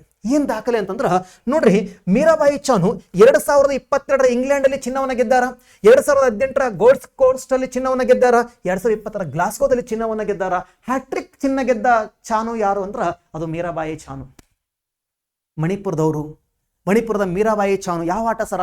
ಭಾರ ಎತ್ತುವಿಕೆ 48 kg ವಿಭಾಗದಲ್ಲಿ, 48 kg ವಿಭಾಗದಲ್ಲಿ ಭಾರ ಎತ್ತುವಿಕೆ. 48 kg ವಿಭಾಗ ಅಂದ್ರೆ ಅವ್ರು ಎತ್ತ ತೂಕ 48 kg ಅಲ್ಲ, ಅವ್ರ ತೂಕ 48 kg. ಮತ್ತು 48 kg ಎತ್ತಬೇಕಾ ಸರ? ನಾನು ಹೋಗಿ ಎತ್ತೀನಿ, ಆಗಲ್ಲ. ಅಷ್ಟಾಗ 48 kg ಅವ್ರು ಎತ್ತದಲ್ಲ, 190 kg ಎತ್ತಾರೆ ಮೇಡಮ್ ಅವರು. ಹಾಗಾದ್ರೆ ಅವ್ರ ತೂಕ 48 kg ಆಗಿರಬೇಕು. ಹಾಗಾದ್ರೆ 48 kg ವಿಭಾಗ, ಇಂಥವು 7 ವಿಭಾಗ ಅದಾವ ಕಣ್ರಿ ಭಾರ ಎತ್ತುವಿಕೆ ಅಂದ್ರೆ. ಒಟ್ಟಾರೆ 14 ವಿಭಾಗ ಬರ್ತಾವ. ಎಸ್, ಹಾಗಾದ್ರೆ ಬಾಯ್ಸ್ ಅಲ್ಲಿ 7 ವಿಭಾಗ, ಲೇಡೀಸ್ ಅಲ್ಲಿ 7 ವಿಭಾಗ ಬರ್ತಾವ. 48 kg ವಿಭಾಗ, 61 kg ವಿಭಾಗ, 55 kg ವಿಭಾಗ, 60 kg ವಿಭಾಗ, 70 kg ವಿಭಾಗ, 75 kg ವಿಭಾಗ, 80ಕ್ಕಿಂತ ಹೆಚ್ಚು, 90ಕ್ಕಿಂತ ಹೆಚ್ಚು kg ವಿಭಾಗ ಅಂತೇಳಿ ಲೇಡೀಸ್ಗೆ 7 ಬರ್ತಾವ, ಬಾಯ್ಸ್ಗೆ 7 ಬರ್ತಾವ. ಅದ್ರಾಗ ಮೀರಾಬಾಯಿ ಚಾನು ಅವರು 48 kg ವಿಭಾಗದಲ್ಲಿ ಚಿನ್ನವನ್ನ ಪಡೆದವರೇ. ಇರ್ಲಿ, ಅದ್ರ ಬಗ್ಗೆ ನಾನು ಡೀಟೇಲ್ ಪೂರ್ತಿಯಾಗಿ ಮಾತಾಡ್ತಾ ಹೋಗ್ತೇನೆ ಅಂತ. ಇಷ್ಟು ಇತಿಹಾಸದ ಬಗ್ಗೆ ನಿಮಗೆ ಗೊತ್ತಿರಲಿ. ಹಾಗಾದ್ರೆ ಇಷ್ಟು ಇತಿಹಾಸದ ಬಗ್ಗೆ ಗೊತ್ತಿರಲಿ. ಈಗ ನಾನು ಗ್ಲಾಸ್ಗೋ ನಗರಕ್ಕೆ ಎಂಟ್ರಿ ಆಗುವ. ಆದರೆ ಗ್ಲಾಸ್ಗೋ ನಗರದಲ್ಲಿ ನಮ್ಮ ಮೀರಾಬಾಯಿ ಚಾನು ಅವರು ಮತ್ತೆ 2 ವರ್ಷ ಪದಕ ಪಡೆದರಲ್ವೇ, ಮತ್ತೆ ಫ್ಲಾಗ್ ಹಿಡ್ಕೊಂಡು ಯಾರನ್ನ ಕಳಿಸ್ಬೇಕು? ಅವ್ರನ್ನೇ ಕಳಿಸ್ಬೇಕು. ಅವ್ರು ನಮ್ಮ ಹೆಮ್ಮೆ ಅಲ್ವೇ? ಹಿಂಗಾಗಿ 2 ವರ್ಷ ಪದಕ ಪಡೆದಿದ್ರಲ್ವಾ, ಹಿಂಗಾಗಿನೇ ಉದ್ಘಾಟನಾ ಸಮಾರಂಭದಲ್ಲಿ ಭಾರತದ ಧ್ವಜಧಾರಿಗಳಾಗಿ ಯಾರು ಹೋಗಿದ್ರು ಅಂತಂದ್ರೆ ನಮ್ಮ ಮೀರಾಬಾಯಿ ಚಾನು ಮತ್ತು ಲವ್ಲಿನಾ ಬಾರ್ಗೋಹೈನಾ ಅಂತ. ಲವ್ಲಿನಾ ಬಾರ್ಗೋಹೈನಾ ಬಾಕ್ಸರ್ ಕಂಡ್ರಿ ಮೇಡಮ್ ಅವರು. ಲವ್ಲಿನಾ ಬಾರ್ಗೋಹೈನಾ ಬಾಕ್ಸರು, ಮೀರಾಬಾಯಿ ಚಾನು ಭಾರ ಎತ್ತುವಿಕೆ. ಮೀರಾ ಬಾರ ಅಂತ ನೆನ್ಪಿಟ್ಕೊಂಡ್ಬಿಡ ಅಷ್ಟೇ, ನೆನ್ಪಿಟ್ಕೋ ಅಷ್ಟೇ. ಮೀರಾಬಾಯಿ ನೆನ್ಪಿಟ್ಕೊಂಡಿರ್ತೀರಲ್ವಾ ಹಿಸ್ಟ್ರಿ ಒಳಗಡೆ, ಅದು ಮೀರಾಬಾಯಿ, ಇದು ಮೀರಾ ಬಾರ ಅಂತ ನೆನ್ಪಿಟ್ಕೋ. ಮೀರಾ ಬಾರ ಅಂದ್ರೆ ಭಾರ ಎತ್ತುವಿಕೆ ಅಂತ ಅರ್ಥ. ಎಕ್ಸಾಮ್ ಪರ್ಪಸ್ ಹೇಳಕತ್ತೀನಿ ಅಷ್ಟೇನಾ, ಮತ್ತೆ ನೀವು ಬೇರೆ ಅಂತ ತಿಳ್ಕೊಳಕ್ ಹೋಗ್ಬೇಡ್ರಿ. ಹಾಗಾದ್ರೆ ಈ 2 ಪಾಪ ಚಿನ್ನದ ಪದಕ ಗೆದ್ದಿದ್ರಲ್ವೇ, ಅದಕ್ಕೆ ನಾವು ಮೀರಾಬಾಯಿ ಚಾನು ಅವ್ರನ್ನ ಜೊತೆಗೆ ಲವ್ಲಿನಾ ಬಾರ್ಗೋನಾ ಅವ್ರನ್ನ ನಾವೇನ್ ಮಾಡಿದೀವಪ್ಪ ಅಂದ್ರೆ, ಹಾಗಾದ್ರೆ ಧ್ವಜಧಾರಿಗಳಾಗಿ ನಾವು ಕಳಿಸಿದೀವಿ. ನೀರಜ್ ಚೋಪ್ರಾ ಅಂತ ಕೊಟ್ಟು ಬಿಡ್ತಾರೆ, ನೀರಜ್ ಚೋಪ್ರಾ ಅಲ್ಲ. ಎಸ್, ಹಾಗಾದ್ರೆ ಉದ್ಘಾಟನಾ ಸಮಾರಂಭದ ಧ್ವಜಧಾರಿಗಳಾಗಿ ಹೋದವ್ರು ಯಾರು ಅಂದ್ರೆ ಮೀರಾಬಾಯಿ ಚಾನು ಮತ್ತು ಲವ್ಲಿನಾ ಬಾರ್ಗೋಹೈನಾ. ಹಾಗಾದ್ರೆ 2026 ಕಾಮನ್ವೆಲ್ತ್ ಮುಗಿದ ಮೇಲೆ 30 ನಾವು ಕಾಮನ್ವೆಲ್ತ್ ಆಯೋಜನೆ ಮಾಡ್ಬೇಕಲ್ವೇ? ನಾವು ಆಯೋಜನೆ ಮಾಡ್ಬೇಕಂದ್ರೆ ಅಲ್ಲಿಂದ ಕಾಮನ್ವೆಲ್ತ್ ಧ್ವಜವನ್ನ ಸ್ವೀಕಾರ ಮಾಡ್ಕೊಂಡು ಬರ್ತೀವಿ. ಹಾಗಾದ್ರೆ 2026 ಗ್ಲಾಸ್ಗೋ ಕಾಮನ್ವೆಲ್ತ್ ಮುಗಿದ ಮೇಲೆ, ಸಮಾರೋಪ ಸಮಾರಂಭ ಆದ ಮೇಲೆ ಆ ಭಾರತಕ್ಕೆ ಕಾಮನ್ವೆಲ್ತ್ ಧ್ವಜವನ್ನ ಸ್ವೀಕಾರ ಮಾಡಿದ್ವಲ್ವಾ, ಸ್ವೀಕಾರ ಮಾಡಿದವರು ಯಾರು ಅಂತಂದ್ರೆ PT ಉಷಾ ಮತ್ತು ನೀರಜ್ ಚೋಪ್ರಾ. ಅರ್ಥ ಆಗಿದೆ ಅಂತ ಅನ್ಕೊಳ್ತೀನಿ. ಸೊ ಹೋಗಿದ ದಿವಸ ಧ್ವಜ ಹಿಡ್ಕೊಂಡು ಓಡಾಡಿದ್ರೆ ಯಾರು ಅಂತಂದ್ರೆ ಮೀರಾಬಾಯಿ ಚಾನು ಮತ್ತು ಲವ್ಲಿನಾ. ಅಂಡ್ ಅಗೇನ್ ಕೊನೆ ದಿವಸ ಕಾಮನ್ವೆಲ್ತ್ ಫ್ಲಾಗ್ ತಗೊಂಡು ಬಂದ್ವಿ. ಯಾಕೆ? ನಮ್ ನೆಕ್ಸ್ಟ್ ನಾವು ಆಯೋಜನೆ ಮಾಡ್ಬೇಕಲ್ವೇ? ಕಾಮನ್ವೆಲ್ತ್ ಫ್ಲಾಗ್ ತಗೊಂಡು ಬರ್ಬೇಕಾರೆ ಫ್ಲಾಗ್ ಇಸ್ಕೊಂಡಿದ್ದು ಯಾರು ಅಂತಂದ್ರೆ ಕಾಮನ್ವೆಲ್ತ್ ಫ್ಲಾಗ್ ಅನ್ನ ಇಸ್ಕೊಂಡಿದ್ದು ಯಾರು ಅಂತಂದ್ರೆ ನಮ್ಮ ಯಾರು PT ಉಷಾ ಮೇಡಮು, ಇನ್ನೊಬ್ರು ಚಿನ್ನದ ಹುಡುಗ ಯಾರು ನೀರಜ್ ಚೋಪ್ರಾ ಅವರು ಇಸ್ಕೊಳ್ತಾರ. ಓಕೆ, ಹಾಗಾದ್ರೆ ಈ ವರ್ಷ ಯಾರ್ಯಾರು ಸಾಧನೆ ಮಾಡ್ಯಾರ ಸರ, ಯಾವ ದೇಶಗಳು ಬಹಳ ಪ್ರಶಸ್ತಿ ಗೆದ್ದಾವ ಸ್ವಲ್ಪ ನೋಡ್ಬಿಡೋಣ ಬರ್ರಿ. ಹಾಗಾದ್ರೆ 2026 ಕಾಮನ್ವೆಲ್ತ್ ಕ್ರೀಡಾಕೂಟದಲ್ಲಿ 5 ದೇಶಗಳು ಗೊತ್ತಿರಬೇಕು. ಇದೆಲ್ಲ ಡಾಟಾಸ್ ನೆನ್ಪಿಟ್ಕೊಳ್ಳಿ. ಇದನ್ನ ನಾನು ಏನು ನೆನ್ಪಿಟ್ಕೋಬೇಕಂತ ಹೇಳ್ತಾ ಹೋಗ್ತೀನಿ ಅಂತ. ಇದರಲ್ಲಿ ನಂಬರ್ 1 ನಾನು ನಿಮ್ಗೆ ಅವಾಗಲೇ ಹೇಳ್ಬಿಟ್ಟಿದ್ದೀನಿ, ಪ್ರತಿ ಸರಿ ನೋಡಕ್ಕೆ ಹೋಗ್ಬೇಡ್ರಿ. ಹೈಯೆಸ್ಟ್ ಯಾವುದು ಅಂದ್ರೆ ಆಸ್ಟ್ರೇಲಿಯಾನೇ ಇರ್ತೈತಿ ಮ್ಯಾಕ್ಸಿಮಮ್ ಆಗಿ. ಒಟ್ಟಾರೆ ಪದಕಗಳಲ್ಲಿ ಅತಿ ಹೆಚ್ಚು ಯಾರು? ಆಸ್ಟ್ರೇಲಿಯಾನೇ. ಹಾಗಾದ್ರೆ ಈ ವರ್ಷ ಹೈಯೆಸ್ಟ್ ಯಾರು? ಆಸ್ಟ್ರೇಲಿಯಾನೇ. ಅತಿ ಹೆಚ್ಚು ಬಾರಿ ಆತಿಥ್ಯ ವಹಿಸಿರೋದು ಯಾವುದು? ಆಸ್ಟ್ರೇಲಿಯಾನೇ. ಎಷ್ಟು ಪ್ರಶಸ್ತಿ ಗೆದ್ದೈತೆ ಸರ? 171 171 ಪದಕವನ್ನು ಗೆದ್ದೈತಿ. ಅದರಲ್ಲಿ ಚಿನ್ನನೇ 70 ಇದಾವ ಕಣ್ರಿ. 171ರಾಗ ಚಿನ್ನನೇ 70 ಇದಾವ. ಸರ್ ಇದೆಷ್ಟು ಸರ? ಒಂದು 4-5, ಒಂದು 5-6, ಒಂದು 4-5 ಬೆಳ್ಳಿ, ಒಂದು 4-5 ಗೆದ್ದಾರ. ಚಿನ್ನ ಒಂದು ಕಂಚು ಒಂದು 5-6 ಗೆದ್ದಾರೆ, 45-56. ಇದನ್ನ ನೋಡ್ಕೊಳ್ಳಿ ಪೂರ್ತಿಯಾಗಿ 70, 45, 56 ಟೋಟಲ್ 171 ಏನಿದೆ ಅಂದ್ರೆ ಆ ಪದಕವನ್ನು ಗೆದ್ದಿರ್ತಕ್ಕಂಥದ್ದು. ನೆಕ್ಸ್ಟ್ ಇವೆಲ್ಲ ಬೇಡ, ಡೈರೆಕ್ಟ್ ಆಗಿ ಇಂಡಿಯಾಕ್ಕೆ ಬಂದ್ಬಿಡೋಣ. 4ನೇ ಸ್ಥಾನದಾಗ ಇಂಡಿಯಾ ಇದೆ, 13, 17, 9. 13 ಚಿನ್ನದ ಪದಕವನ್ನು ಗೆದ್ದಾರ, 17 ಸಿಲ್ವರ್ ಪದಕವನ್ನು ಗೆದ್ದಿದಾರ, ಮೀನ್ಸ್ ಬೆಳ್ಳಿ ಪದಕವನ್ನು ಗೆದ್ದಿದಾರ. ಆದ್ರೆ 9 ಬ್ರೌಂಜ್ ಮೀನ್ಸ್ ಕಂಚಿನ ಪದಕವನ್ನು ಗೆದ್ದಿದಾರ. ಟೋಟಲ್ ಆಗಿ 39 ಪದಕ ಗೆದ್ದಿವಿ. ಟೋಟಲ್ 39 ಪದಕ ಗೆದ್ದಿವಿ. 5 ದೇಶಗಳು ಕ್ರಮವಾಗಿ ಗೊತ್ತಿರಲಿ, ಈ ಲಿಸ್ಟ್ ಗೊತ್ತಿರಲಿ, 5 ದೇಶಗಳು ಕ್ರಮವಾಗಿ ಗೊತ್ತಿರಲಿ. ಒಂದನೇ ದೇಶ ಯಾವುದು? ಆಸ್ಟ್ರೇಲಿಯಾ. 2ನೇ ದೇಶ ಇಂಗ್ಲೆಂಡ್. 3ನೇ ದೇಶ ಕೆನಡಾ. 4ನೇದು ಇಂಡಿಯಾ. ಇಂಡಿಯಾಕ್ಕೆ ಈಕ್ವಲ್ ಆಗಿ ಸ್ಕಾಟ್ಲ್ಯಾಂಡ್ ಇದೆ. ಇಂಡಿಯಾಕ್ಕೆ ಈಕ್ವಲ್ ಆಗಿ ಸ್ಕಾಟ್ಲ್ಯಾಂಡ್ ಇದೆ, 39 ಇದೆ. ಇಬ್ಬರದು ಚಿನ್ನ ಸೇಮು. ಆದರೆ ನಾವು ಕಂಚು ಗೆದ್ದಿರೋವಷ್ಟು ಅವ್ರು ಬೆಳ್ಳಿ ಗೆದ್ದಾರ, ನಾವು ಬೆಳ್ಳಿ ಗೆದ್ದಿರೋಷ್ಟು ಅವ್ರು ಕಂಚು ಗೆದ್ದಾರ. ನಮ್ದು 17, 9, ಅವ್ರದ್ದು 9, 17. ಈಸಿ ನೆನ್ಪಿಟ್ಕೋಬಹುದು. 13, 17 ಎರಡು ಕೂಡಿದ್ರೆ 30 + 9 39. 13, 17, 9 ಸರ ಟೋಟಲ್ ಎಷ್ಟು ಸರ? 39. ಹಾಗಾದ್ರೆ ಅವ್ರದ್ದು ಆಸ್ಟ್ರೇಲಿಯಾ ಎಷ್ಟಾಗಾರ? ಅವ್ರದ್ದು 70, 45, 56. 4, 5, 5, 6. ಎಷ್ಟು ಈಸಿ ನೆನ್ಪಿಟ್ಕೊಬೋದು ನೋಡ್ರಿ. 4, 5 ಇಲ್ಲಿಂದ ಸ್ಟಾರ್ಟ್ ಮಾಡ್ಬಿಡಿ. 4, 5, 5, 6 ಈ ಕಡೆ 7. 70, 45, 56 ಟೋಟಲ್ 171. ಹೈಯೆಸ್ಟ್ ಪದಕವನ್ನು ಪಡೆದರು ಆಸ್ಟ್ರೇಲಿಯಾ. ಭಾಗವಹಿಸಿದ ದೇಶಗಳ ಸಂಖ್ಯೆ 74. ಹಾಗಾದ್ರೆ ಒಟ್ಟು ಹೈಯೆಸ್ಟ್ ಆಸ್ಟ್ರೇಲಿಯಾ, 2ನೇ ಸ್ಥಾನ ಇಂಗ್ಲೆಂಡು, 3ನೇ ಸ್ಥಾನ ಕೆನಡಾ, 4ನೇ ಸ್ಥಾನ ಭಾರತ, 5ನೇ ಸ್ಥಾನ ಸ್ಕಾಟ್ಲೆಂಡ್. ಆಟಗಳು ಎಷ್ಟು ಸರ? ನಾನು ನಿಮ್ಗೆ ಹೇಳಿದ್ದೀನಿ ಈ ವರ್ಷ ಬಹಳ ಕಮ್ಮಿ ಆಟ ಆಡ್ಸೀವಿ, 10 ಗೇಮ್ಸ್ಗಳು. ಆದ್ರೆ 10 ಗೇಮ್ಸ್ ಅಂದ್ರೆ 215 ವಿಭಾಗಗಳಿದಾವೆ ಕಂಡ್ರಿ ಒಳಗಡೆ. 215 ವಿಭಾಗ ಹಂಗಂದ್ರೆ ಏನ್ ಸರ? ಫಾರ್ ಎಕ್ಸಾಂಪಲ್ ಆಗಿ ಆದ್ರೆ ಕುಸ್ತಿ ಅನ್ನೋದು ಒಂದು ಗೇಮ್ ಆದ್ರೆ ಅದ್ರಲ್ಲಿ ಮತ್ತೆ 45 kg, 50 kg, 60 kg ಅಂತ ಬರ್ತಾವ. ನಾನು ಈಗ ಹೇಳ್ತಾ ಹೋದೆ ಭಾರ ಎತ್ತುವಿಕೆ ಅಂತೇಳಿ. ಭಾರ ಎತ್ತುವಿಕೆ ಅಂದ್ರೆ ಮತ್ತೆ ಅದ್ರಾಗ 14 ವಿಭಾಗ ಇದಾವ. ಪುರುಷರು 7, ಲೇಡೀಸ್ 7 ಅಂತೇಳಿ. 40 kg ವಿಭಾಗ, 90 kg ವಿಭಾಗ, 50 kg ವಿಭಾಗ ಅಂತೇಳಿ ಹಿಂಗ 10 ಕ್ರೀಡಾಕೂಟಗಳು ಒಟ್ಟು 215 ವಿಭಾಗಗಳಲ್ಲಿ ಏನ್ ಮಾಡಿದಪ್ಪ ಅಂದ್ರೆ ಪ್ರಶಸ್ತಿಗಳನ್ನ ನಾವು ಏನ್ ಮಾಡಿದೀವಿ ಕೊಡ್ತಾ ಹೋಗಿದ್ದೀವಿ. ಅದ್ರಲ್ಲಿ ಆಸ್ಟ್ರೇಲಿಯಾ ಹೈಯೆಸ್ಟ್ ಏನ್ ಮಾಡಿದಪ್ಪ ಅಂದ್ರೆ 171 ಪದಕಗಳನ್ನ ಗಳಿಸಿರ್ತಕ್ಕಂಥದ್ದು. ಓಕೆ, ಹಾಗಾದ್ರೆ ನಾನು ಇವಾಗ ಇಂಡಿಯಾದ ಬಗ್ಗೆ ಮಾತಾಡ್ತಾ ಬರೋಣ. ಇಂಡಿಯಾದ ಈ 39 ಪದಗಳಿದಾವಲ್ವಾ, ಎಲ್ಲರನ್ನೂ ಮಾತಾಡ್ಕೊಳ್ಳೋಣ. ಯಾಕೆ ಎಲ್ಲರನ್ನೂ ಮಾತಾಡೋಣ ಅಂತಂದ್ರೆ ನಾವು ಅವ್ರ ಹೆಸರನ್ನ, ಅವ್ರ ಕ್ರೀಡೆನ ತಿಳ್ಕೊಂಡ್ರೆ ನೆಕ್ಸ್ಟ್ ಏಷ್ಯನ್ ಗೇಮ್ಸ್ ಬಂದಾಗ ಅವ್ರು ಈಸಿ ನಮಗೆ ನೆನಪಿರ್ತಾರ. ಹಿಂಗಾಗಿ ಹಾಗಾದ್ರೆ ನಮ್ಮಲ್ಲಿ ನಾನು ನಿಮ್ಗೆ ಅವಾಗಲೇ ಹೇಳ್ತಾ ಹೋದೆ, ನಮ್ಮಲ್ಲಿ ಭಯಂಕರ ಡಾಮಿನೇಟ್ ಯಾವ್ದಂದ್ರೆ ಕುಸ್ತಿ ಅಂತೇಳಿ. ಬಟ್ ಸಮಸ್ಯೆ ಏನಂದ್ರೆ ಕುಸ್ತಿನೇ ಇಲ್ಲಲ್ಲ ಈ ವರ್ಷ. ಹಿಂಗಾಗಿನೇ ಬಾಕ್ಸಿಂಗ್ನ ಸ್ವಲ್ಪ ಚೆನ್ನಾಗಿ ಆಡೋರೆ. ಅದನ್ನ ಬಿಟ್ಟರೆ ಅಥ್ಲೆಟಿಕ್ಸಲ್ಲಿ 16 ಪದಕವನ್ನು ಪಡೆದೀವಿ. ಅಥ್ಲೆಟಿಕ್ಸಲ್ಲಿ 16 ಪದಕವನ್ನು ಪಡೆದೀವಿ. ಹಾಗಾದ್ರೆ ನಾನು ಯಾಕೆ ಅಲ್ಲಿ ಇದನ್ನು ಬರೋದಂದ್ರೆ ಈ ಕಡೆ ಚಿನ್ನವನ್ನು ಕೌಂಟ್ ಮಾಡ್ಕೊಳ್ಳುವ. ನಾವು 4ನೇ ಸ್ಥಾನಕ್ಕೆ ಬರೋಕ್ಕೆ ಅದಕ್ಕೆ ಮೇಜರ್ ಕೊಡುಗೆ ಕೊಟ್ಟಿದ್ದು ಬಾಕ್ಸರ್ಸ್. ಸರಿಯಾಗಿ ಗುದ್ದವ್ರೆ ಕಣ್ರೆ, ಸರಿಯಾಗಿ ಚಿನ್ನಕ್ಕೆ ಗುದ್ದವ್ರೆ ನೋಡಿ. 3 ಬೆಳ್ಳಿ 7 ಚಿನ್ನ, 3 ಬೆಳ್ಳಿ 7 ಚಿನ್ನವನ್ನ ಗೆದ್ದವ್ರೆ. ಕಂಚು ನೋಡಕ್ಕೆ ಹೋಗಿಲ್ಲ ಅವರು. ಎಸ್, ಹಾಗಾದ್ರೆ 7 ಚಿನ್ನವನ್ನ ಗೆದ್ದವ್ರೆ, 3 ಬೆಳ್ಳಿಯನ್ನು ಗೆದ್ದಾರೆ ಬಾಕ್ಸರ್ಸು. ಟೋಟಲ್ ಬಾಕ್ಸಿಂಗ್ ಇಂದ 10 ಪದಕ ಬಂದವ. ಅಥ್ಲೆಟಿಕ್ಸ್ ಅಂದ್ರೆ ಏನು ಸರ್? ಫಸ್ಟ್ ಆಫ್ ಆಲ್ ಬಹಳ ಜನರಿಗೆ ಅದೇ ಗೊತ್ತಿಲ್ಲ ಕಣ್ರಿ. ಟ್ರ್ಯಾಕ್ ಮೇಲೆ ರನ್ನಿಂಗ್ ಇರ್ತೈತಲ್ವ, ಅದಕ್ಕೆ ಅಥ್ಲೆಟಿಕ್ ಅಂತ ಕರಿತಾ ಹೋಗ್ತೀವಿ. ಟ್ರ್ಯಾಕ್ ಇರಬೇಕು, ಟ್ರ್ಯಾಕಲ್ಲಿ ರನ್ನಿಂಗ್ ಇರಬೇಕು. ರನ್ನಿಂಗ್ ರೇಸು ಅಥ್ಲೆಟಿಕ್ಸೇ ಸರ್. 4x100 ಅಥ್ಲೆಟಿಕ್ಸೇ ಸರ್. ಲಾಂಗ್ ಜಂಪ್ ಮಾಡ್ಬೇಕಾದ್ರೆ ಟ್ರ್ಯಾಕ್ ಹಾಕಿರ್ತಾರೆ, ಓಡೋಗಿ ಜಂಪ್ ಮಾಡಬೇಕು ಅಥ್ಲೆಟಿಕ್ಸೇ ಸರ್. ಶಾರ್ಟ್ ಪುಟ್ಟು ಟ್ರ್ಯಾಕ್ ಹಾಕಿರ್ತಾರೆ, ಅದರಲ್ಲೇ ಒಸಿಬೇಕು. ಹಾಗಾದ್ರೆ ಸರ್ ಟ್ರಿಪಲ್ ಇದು, ಹಾಗಾದ್ರೆ ಸರ್ ಜಾವ್ಲಿನ್ ಥ್ರೋ ಅಥ್ಲೆಟಿಕ್ಸೇ ಸರ್. ಹಂಗಾರೆ ಹೈ ಜಂಪು ಅಥ್ಲೆಟಿಕ್ಸೇ ಸರ್. ಶೂಟಿಂಗು ಅಥ್ಲೆಟಿಕ್ ಅಲ್ಲ, ಏನು ಓಡೋಗಿ ಶೂಟ್ ಮಾಡ್ತೀಯೇ? ಇಲ್ಲ, ಶೂಟಿಂಗ್ ಏನಲ್ಲ, ಹಾಗಾದ್ರೆ ಅಥ್ಲೆಟಿಕ್ ಅಲ್ಲ. ಹಾಗಾದ್ರೆ ಸರ ಕುಸ್ತಿ ಅಥ್ಲೆಟಿಕ್ ಅಲ್ಲ ಸರ. ಬಾಕ್ಸಿಂಗು ಅಥ್ಲೆಟಿಕ್ ಅಲ್ಲ, ಅದು ಬೇರೆ ಗುದ್ದ ಕಾರ್ಯಕ್ರಮ ಅದು.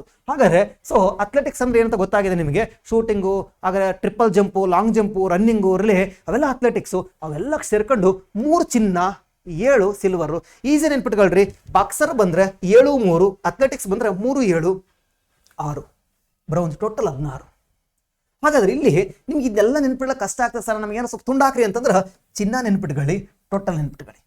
ಇಲ್ಲ ಸರ್ ಎಲ್ಲ ನೆನ್ಪಿಟ್ಕೊಳ್ತೀನಿ, ಭಾಳ ಒಳ್ಳೇದು. ಇಲ್ಲ ಸರ್ ನಮ್ಗೆ ಸ್ವಲ್ಪ ಕಷ್ಟ ಆಗ್ತೈತೆ ಅಂತಂದ್ರೆ ಎಸ್, ಯಾವ್ಯಾವ ಕ್ರೀಡೆಗೆ ಏನೆಷ್ಟು ಚಿನ್ನ ಬಂದಾವ, ಟೋಟಲ್ ಎಷ್ಟು ಬಂದಾವ. ಹಾಗಾದ್ರೆ ಬಾಕ್ಸಿಂಗಲ್ಲಿ 7 ಚಿನ್ನ ಬಂದಾವ, 10 ಟೋಟಲ್ ಪದಕಗಳಿದಾವ. ಅಥ್ಲೆಟಿಕ್ಸಲ್ಲಿ 3 ಚಿನ್ನ, 16 ಟೋಟಲ್ ಪದಕ ಇದಾವ. ಇನ್ನು ವೇಟ್ ಲಿಫ್ಟಿಂಗಲ್ಲಿ ಭಾರ ಎತ್ತುವಿಕೆಯಲ್ಲಿ 1 ಚಿನ್ನ ಇದೆ, ಅದು ನಮ್ಮ ಮೀರಾಬಾಯಿ ಚಾನು. ಈಸಿ ನೆನಪಿಟ್ಕೋಬಹುದು, ಮೀರಾಬಾಯಿ ಚಾನು ಚಿನ್ನವನ್ನು ಗೆದ್ದಾರ. 6 ಸಿಲ್ವರ್ ಗೆದ್ದಿದಾರ, 1 ಬ್ರೌನ್ಸ್ ಮೀನ್ಸ್ ಕಂಚನ ಗೆದ್ದಿದಾರ. 8 ಟೋಟಲ್ ಪ್ರಶಸ್ತಿಗಳು. ಇನ್ನು ಜೂಡೋದಲ್ಲಿ 2 ಚಿನ್ನ, 1 ಬೆಳ್ಳಿ, 1 ತಾಮ್ರ, ಬ್ರೌನ್ಸ್ ಕಂಚು. ಇನ್ನು ಪ್ಯಾರಾ ಪವರ್ ಲಿಫ್ಟಿಂಗು ನಮ್ಮಲ್ಲಿ ಬಿಹಾರದ ಹುಡುಗ ಜುಂಡಾ ಅಂತೇಳಿ. ಯಾಸಾಗರ ಬಿಹಾರದ ಹುಡುಗ, ನಾನು ಆಮೇಲೆ ಹೇಳ್ತಾ ಹೋಗ್ತೀನಿ ಜುಂಡಾ ಅಂತೇಳಿ. ಯಾಸಾಗರ ಫಸ್ಟ್ ಇಡೀ ಕ್ರೀಡಾಕೂಟದಲ್ಲಿ ಫಸ್ಟ್ ಪದಕ ತೆಗೆದಿದ್ದೆ ಯಾರಪ್ಪ ಅಂದ್ರೆ ನಮ್ಮ ಯಾರಾಗಾರೆ ಜುಂಡಾ ಅಂತಕ್ಕಂಥವ್ರು. ಹಾಗಾದ್ರೆ ಪ್ಯಾರಾ ಪವರ್ ಲಿಫ್ಟಿಂಗಲ್ಲಿ 1 ಕಂಚಿನ ಪದಕ ಗೆದ್ದಾರೆ. ಫಸ್ಟ್ ಪದಕ ಗೆದ್ದರು ಇಡೀ ಒಲಿಂಪಿಕ್ಸ್ ಅಲ್ಲಿ ಯಾರಂದ್ರೆ ಇವ್ರು ಯಾಕಂಡ್ರೆ ಇರ್ಲಿ. ಹಾಗಾದ್ರೆ ನಮ್ಗೆ ಯಾವ್ಯಾವ ಕ್ರೀಡೆಗೆ ಎಷ್ಟೆಷ್ಟು ಪದಕ ಬಂದವು ಅಂತ ಗೊತ್ತಾಯ್ತು. ಟೋಟಲ್ ಆಗಿ ನಾವು 4ನೇ ಸ್ಥಾನದಾಗಿದ್ದೀವಿ. ಈ 4ನೇ ಸ್ಥಾನದಲ್ಲಿ ಪದಕ ಬರಕ ಎಷ್ಟು ವಿಭಾಗಗಳಲ್ಲಿ ಪದಕ ಗೆದ್ದೀವಿ ಅಂದ್ರೆ ಇದೇ ಭಾಗ ನೋಡ್ರಿ. ಬಾಕ್ಸಿಂಗ್ ಅಲ್ಲಿ 10, ಅಥ್ಲೆಟಿಕ್ಸ್ ಅಲ್ಲಿ 16, ವೇಟ್ ಲಿಫ್ಟಿಂಗ್ ಅಲ್ಲಿ 8, ಜುಡೋದಲ್ಲಿ 4, ಪ್ಯಾರಾ ವೇಟ್ ಲಿಫ್ಟಿಂಗ್ ಅಲ್ಲಿ 1, ಟೋಟಲ್ 39 ಪದಕಗಳು. ಅರೆ ಭಾರತ ಗೆದ್ದಂತ ಒಟ್ಟು ಪದಕಗಳು 13 ಚಿನ್ನ, 17 ಬೆಳ್ಳಿ, 9 ಕಂಚು, ಟೋಟಲ್ 39 ಪದಕಗಳನ್ನ ಭಾರತ ಗೆದ್ದೈತಿ. ಹಾಗಾದ್ರೆ ಯಾರ್ಯಾರು ಗೆದ್ದಾರ ಅನ್ನೋದನ್ನ ಸ್ವಲ್ಪ ಗಮನಿಸ್ತಾ ಬಂದ್ಬಿಡೋಣ. ಭಾರ ಎತ್ತುವಿಕೆಯಲ್ಲಿ ಹಾಗಾದ್ರೆ ನಾನು ನಿಮ್ಗೆ ಹೇಳ್ತಾ ಹೋದ ಅಲ್ಲಿ ಏನ್ ಹೇಳಿದೀನಿ, ಒಂದು ಟೋಟಲ್ 8 ಪದಕಗಳು.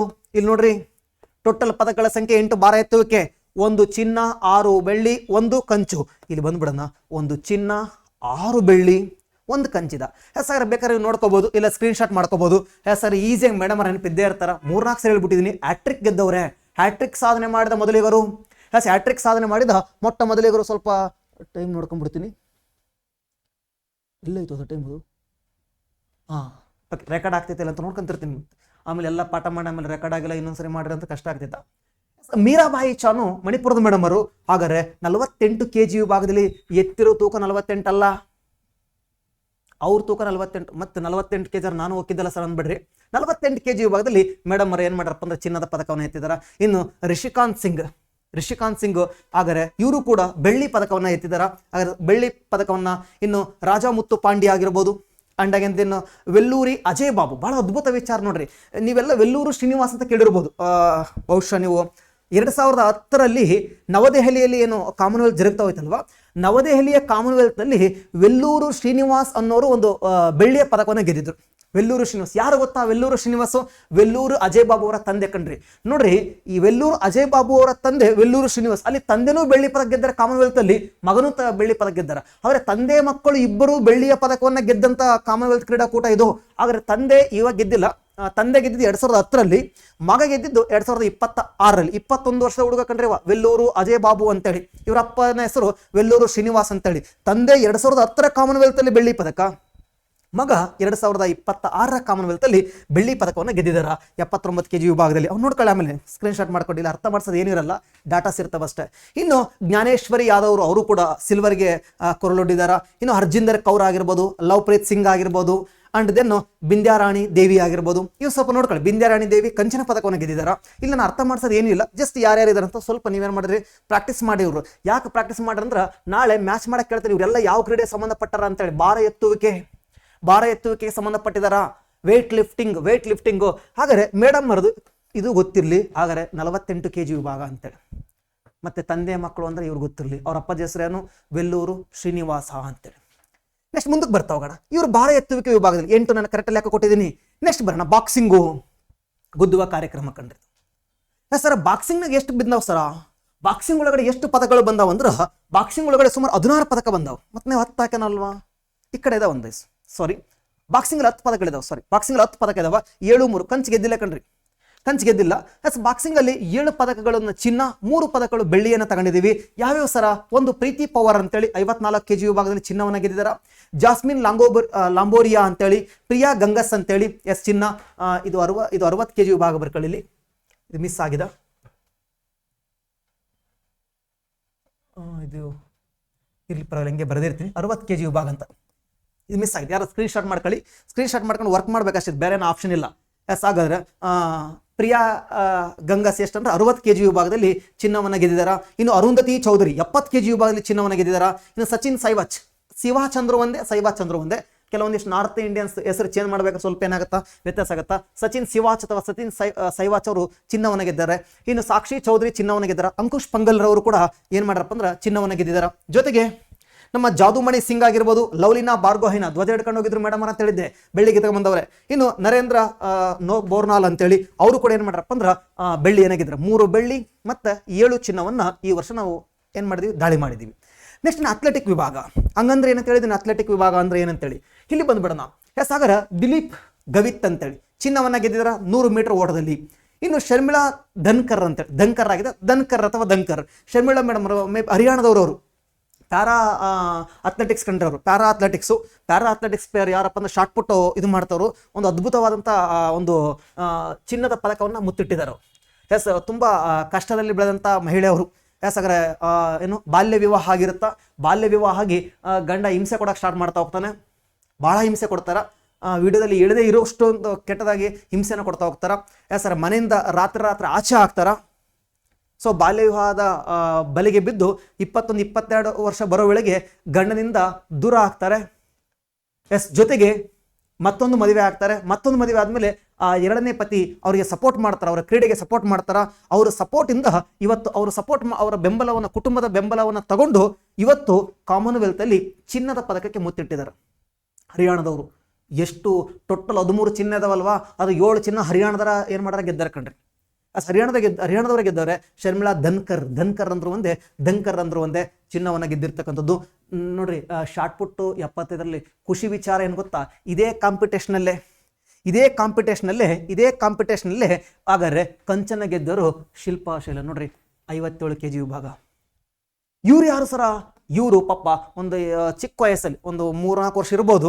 ಅವಾಗ ಇಲ್ಲೇ ಎಲ್ಲೋ ಮೈಸೂರಲ್ಲಿ ಅನ್ಕೋತೀನಿ, ಮೇ ಬಿ ಮೈಸೂರಲ್ಲಿ ಯಾವುದೋ ಮದುವೆಗೆ ಹೋಗಿ ವಾಪಸ್ ಬರ್ತಾ ಇರ್ತಾರೆ. ಯಾರು? ನಮ್ಮ ಶಿಲ್ಪಾ ಮೇಡಮ್ ಅವರು, ಶಿಲ್ಪಾ ಶೈಲ ಅಂತೇಳಿ ಮದುವೆಗೆ ವಾಪಸ್ ಬರ್ತಿರ್ಬೇಕಾದ್ರೆ ಆಕಸ್ಮಿಕವಾಗಿ ಏನೋ ತಿನ್ಬೇಕನ್ಸುತ್ತೆ, ಐಸ್ ಕ್ರೀಮ್ ತಿನ್ನಕಂತ ಹೋಗಿ, ನಾನು ಕಾಮಿಡಿ ಹೇಳಕತ್ತಿಲ್ಲ, ಸೀರಿಯಸ್ ಹೇಳಕತ್ತೀನಿ, ಐಸ್ ಕ್ರೀಮ್ ತಿನ್ನಕಂತ ಹೋಗಿ ವಾಪಸ್ ಬರ್ತಿರ್ಬೇಕಾದ್ರೆ ಸೊ ಚಿಕ್ಕ ಹುಡುಗಿ ಅಲ್ವೇ ಇನ್ನು, ಅವಾಗ ಏನು ಮಾಡ್ತಾರೆ, ಆಕ್ಸಿಡೆಂಟ್ ಆಗಿಬಿಡುತ್ತೆ 1993ರಲ್ಲಿ. ಸೊ ಆಕ್ಸಿಡೆಂಟ್ ಆಗುತ್ತಾ, ಎಡಗಾಲಿನ ಮೇಲೆ ಲಾರಿ ಹತ್ಕೊಂಡು ಹೋಗುತ್ತಾ. ಸೊ ಎಡಗಾಲನ್ನ ಕಳ್ಕೊಳ್ತಾರೆ. ಸೊ ಕಾಲು ಹೋಯ್ತು ಅಂತೇಳಿ ಮತ್ತೆ ಇನ್ನೇನು ಮಾಡೋಕ್ಕಲ್ಲ, ಹಾಸ್ಪಿಟ್ಲ್ ಕಾಲು ತೆಗಿಲೇಬೇಕಂತಾರೆ, ಕಾಲು ರಿಮೂವ್ ಆಗುತ್ತಾ. ಒಂದೇ ಕಾಲು ಇದ್ರೂ ಕೂಡ ಇವತ್ತು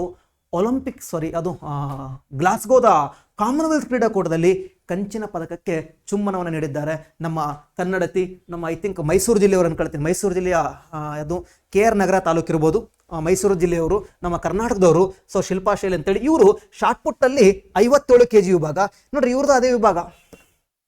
ಇವರು ಚಿನ್ನ ತಗೊಂಡಾರ, ಅವ್ರು ಏನ್ ಮಾಡ್ಯಾರಪ್ಪ ಅಂದ್ರ ಕಂಚು ತಗೊಂಡಾರ.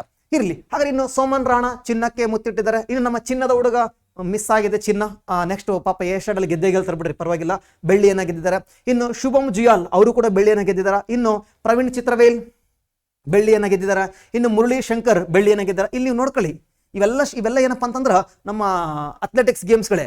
ಹಾಗಾದ್ರೆ ಇಲ್ಲಿ ಸ್ವಲ್ಪ ಗಮನಿಸಬೇಕಾಗಿರೋದು ನಮ್ಮ ಗುಲ್ಜೀರ್ ಸಿಂಗ್, ಇವ್ರ ಮೇಲೆ ನಾವು ಬಹಳ ಹೋಪ್ ಇಟ್ಟಿದ್ವಿ. ಯಾಕಂದ್ರೆ ಇವ್ರೊಂದು ದಾಖಲೆ ಇದೆ ಕಣ್ರಿ, ಯಾಕಂದ್ರ 10.09 ಕಿಲೋಮೀಟರ್, ಅತ್ಯಂತ 10.09 ಸೆಕೆಂಡ್, 10.09 ಸೆಕೆಂಡ್ ಅಲ್ಲಿ 100 ಮೀಟರ್ ಓಡದಿರ್ತಕ್ಕಂಥ ವ್ಯಕ್ತಿ ಗುಲ್ಬೀರ್ ಸಿಂಗ್. ಇವರು ಏನ್ ಮಾಡಿದ್ರಪ್ಪ ಅಂದ್ರೆ ಪಾಪ ಚಿನ್ನ ಬರುತ್ತಂತ ಅನ್ಕೊಂಡಿದ್ವಿ. ಇವರು ಏನ್ ಮಾಡ್ರಪ್ಪ ಬೆಳ್ಳಿಯನ್ನ ಗೆದ್ದಿದ್ದಾರೆ. ನೆಕ್ಸ್ಟ್ ಮುಂದಕ್ಕೆ ಬರ್ತಾ ಹೋಗೋಣ. ಇದೇ ಗುಲ್ಬೀರ್ ಸಿಂಗ್ ಇನ್ನೊಂದು ದಾಖಲೆ ಇದೆ. ಏನ್ ದಾಖಲೆ ಇದೆ ಗುಲ್ಬೀರ್ ಸಿಂಗ್ ಅಂದ್ರೆ ನೋಡ್ರಿ, ಇಲ್ಲಿ ಬೆಳ್ಳಿ ಗೆದ್ದರ ಗುಲ್ಬೀರ್ ಸಿಂಗ್ 10,000 ಮೀಟರ್ ಓಟದಲ್ಲಿ. ನನ್ನ ದಾಖಲೆ ಇದೆ ಅಂತ ಹೇಳಿದ್ದು ಇದರಲ್ಲಿ ದಾಖಲೆ ಅಲ್ಲ, ರಾಷ್ಟ್ರ ಮಟ್ಟದ ದಾಖಲೆನ ಹೊಂದಿದ್ರು ಇವರು. ರಾಷ್ಟ್ರ ಮಟ್ಟದ ದಾಖಲೆನ ಹೊಂದಿರೋದ್ರಿಂದ ನೀವು ಕಳೆದ 1-2 ತಿಂಗಳ ಹಿಂದೆ ಕರೆಂಟ್ ಅಫೇರ್ಸ್ ನೋಡಿರ್ತೀರ, ಗುಲ್ವೀರ್ ಸಿಂಗ್ ಅಂತೇಳಿ. ಇದೇ ಗುಲ್ವೀರ್ ಸಿಂಗು ಚಿನ್ನ ಗೆಲ್ತಾರ ಅಂತ ನಾವು ಅನ್ಕೊಂಡಿದ್ವಿ. ಆದ್ರ ಅದಕ್ಕಿಂತ ಒಂದು ಒಳ್ಳೆ ಸಂತೋಷ ಸುದ್ದಿ ಏನಪ್ಪಾ ಅಂದ್ರ, ಇದೇ ಗುಲ್ವಿಂದರ್ ಸಿಂಗು ಒಬ್ಬನೇ ಒಬ್ಬ ವ್ಯಕ್ತಿ 2 ಪದಕವನ್ನು ಗೆದ್ದಾರ ಈ ಒಂದು ಕಾಮನ್ವೆಲ್ತ್ ಅಲ್ಲಿ. ಈ ಕಾಮನ್ವೆಲ್ತ್ ಅಲ್ಲಿ 2 ಪದಕ ಗೆದ್ದ ಏಕೈಕ ವ್ಯಕ್ತಿ ಯಾರಂದ್ರ ಅದು ನಮ್ಮ ಗುಲ್ವೀರ್ ಸಿಂಗು. ಒಂದು ಬೆಳ್ಳಿ 10,000 ಮೀಟರ್ ಓಟದಲ್ಲಿ ಅಥವಾ 10 ಕಿಲೋಮೀಟರ್ ಅಲ್ಲಿ. ಇನ್ನೊಂದು ಅದೇ ಗುಲ್ವೀರ್ ಸಿಂಗು ಕಂಚಿನ ಪದಕವನ್ನು 5,000 ಮೀಟರ್ ಓಟದಲ್ಲಿ ಗೆದ್ದಾರ. ಹಾಗಾದ್ರೆ ಒಂದೇ ಕ್ರೀಡಾಕೂಟದಲ್ಲಿ 2 ಪದಕ ಗೆದ್ದಂತಹ ವ್ಯಕ್ತಿ ಯಾರಂದ್ರ ಗುಲ್ವೀರ್ ಸಿಂಗ್ ಅಂತೇಳಿ. ಇನ್ನು ತೇಜಸ್ವಿನಿ ಶಂಕರ್ ಕಂಚು ಡೆಕತ್ಲಾನ್ ಅಂತ ಮಾಡ್ಕೊಳ್ಳಿ, ಡೆಕತ್ಲಾನು. ಇನ್ನು ಯಶ್ವೀರ್ ಸಿಂಗ್ ಕಂಚು ಜಾವ್ಲಿನ್ ಥ್ರೋ, ಪ್ಯಾರಾ ಅಥ್ಲೆಟಿಕ್ ಆಟಗಾರ ಜಾವಲಿನ್. ಅಂಡ್ ಪ್ರಭು ತಿರುಮಾರನ್ ಅವರು ಟ್ರಿಪಲ್ ಜಂಪ್ ಅದರಲ್ಲಿ ಕಂಚನ ಗೆದ್ದಾರ. ಇನ್ನು ಸಿಮಾ ಕಲಿರಾಮಣ್ಣನವರು ಅವರು ಕೂಡ ಕಂಚನ ಗೆದ್ದಾರ. ಇನ್ನು ಶಿಲ್ಪಾ ಶೈಲ ಅವರು ಬಹಳ ಇಂಪಾರ್ಟೆಂಟು, ಶಾರ್ಟ್ ಪುಟ್ಟು. ಹಾಗಾದ್ರೆ ಏನು 57 kg ವಿಭಾಗ ಅಂತ ಗೊತ್ತಿರಲಿ, ಜೊತೆಗೆ ಕಂಚಿನ ಪದಕವನ್ನು ಗೆದ್ದಿದ್ದಾರೆ. ಇವರೆಲ್ಲರೂ ಇಂಪಾರ್ಟೆಂಟ್ ಆಗ್ತಾರ. ಅದರಲ್ಲಿ ಶಿಲ್ಪಾ ಶೈಲ ಇಂಪಾರ್ಟೆಂಟ್ ಆಗ್ತಾರೆ, ಗುಲ್ವೀರ್ ಸಿಂಗ್ ಇಂಪಾರ್ಟೆಂಟ್ ಆಗ್ತಾರೆ. ಇನ್ನು ಚಿನ್ನ ಗೆದ್ದರೆ ಎಲ್ಲರೂ 3 ಜನ ನೋಡ್ಕೊಳ್ಳೇಬೇಕು. ಯಾರು? ಸೋಮನ್, ಶರ್ಮಿಳಾ, ದಿಲೀಪ್. ಪೂರ್ತಿ ಓದ ಕಾರಣ ಶಾರ್ಟರ ನೆನ್ಪಿಟ್ಕೊಳ್ಳಿ, ಸೋಮನ್ನು ಶರ್ಮಿಳಾ ದಿಲೀಪ್ ಅಂತೇಳಿ ಚಿನ್ನನರ ನೆನ್ಪಿಟ್ಕೊಳ್ಳಿ. ನೆಕ್ಸ್ಟ್ ಇನ್ನು ಜೂಡೋ ಆಟದಲ್ಲಿ 2 ಚಿನ್ನ 1 ಕಂಚು 1 ಬೆಳ್ಳಿ ಬರ್ತೈತಿ. ಅಸ್ಮಿತಾ ಡೇ ಅವರು ಚಿನ್ನವನ್ನು ಗೆಲ್ತಾರೆ. ಹರ್ಷ್ ಸಿಂಗ್ ಅವರು ಚಿನ್ನವನ್ನು ಗೆಲ್ತಾರೆ. ಯಾಮಿನಿ ಮೌರ್ಯ ಅವರು ಬೆಳ್ಳಿಯನ್ನು ಗೆಲ್ತಾರೆ. ಉನ್ನತಿ ಶರ್ಮರ್ ಅವರು ಸ್ವಲ್ಪ ಉನ್ನತ ಚಿನ್ನ ಗೆಲ್ಲೋಕ್ಕಾಗಿತ್ತು, ಪಾಪ ಕಂಚನ ಗೆದ್ದಾರ. ಇರ್ಲಿ, ಅವರು ನೆಕ್ಸ್ಟ್ ಏಷ್ಯಾಡ್ ಗೇಮ್ಸ್ ಅಲ್ಲಿ ಚಿನ್ನವನ್ನ ಗೆಲ್ಲಿ. ನೆಕ್ಸ್ಟ್ ಇನ್ನು ಜುಂಡು ಕುಮಾರನ್, ಅವಾಗಲೇ ಹೇಳ್ತಾ ಹೋದೆ, ಪ್ಯಾರಾ ಪವರ್ ಲಿಫ್ಟರ್ ಅವ್ರು ಇಡೀ ಕ್ರೀಡಾಕೂಟದಲ್ಲಿ ಫಸ್ಟ್ ಪದಕಕ್ಕೆ ಚುಂಬನ ನೀಡಿದವರು, ಕಂಚಿನ ಪದಕ ಗೆದ್ದರು ಜುಂಡು ಕುಮಾರ್, ಬಿಹಾರದವರು. ಎಸ್ ಜುಂಡು ಕುಮಾರ್ ಬಿಹಾರದ ಇದ್ದಂಥ ವ್ಯಕ್ತಿ yes physically disable person Jundu Kumar ಅವರು ಎಸ್ ಪಾಪ 150 ರೂಪಾಯಿಗೆ ಡಾಬಾದಲ್ಲೆಲ್ಲ ಕೆಲಸ ಮಾಡ್ತಾ ಇದ್ರು ಇವರು. ಎಸ್ ಕೆಲಸ ಮಾಡಿದ ಅಂಥ ವ್ಯಕ್ತಿ ಇವತ್ತು ಕಂಚಿನ ಪದಕ. ಇವರಿಗೆ ಏನು ಈ ಪ್ಯಾರಾ ಪವರ್ ಲಿಫ್ಟ್ ಮಾಡೋಕ್ಕೆ ಕೋಚಿಂಗ್ ತಗೊಳ್ಳೋಕ್ಕೂ ದುಡ್ಡು ಇರಲಿಲ್ಲ. ಪ್ಯಾರಾ ಪವರ್ ಲಿಫ್ಟ್ ಮಾಡೋಕ್ಕೆ ಕೋಚಿಂಗ್ ತಗೊಳ್ಳೋಕ್ಕೂ ದುಡ್ಡು ಇಲ್ದಿರ್ತಕ್ಕಂಥ ವ್ಯಕ್ತಿ.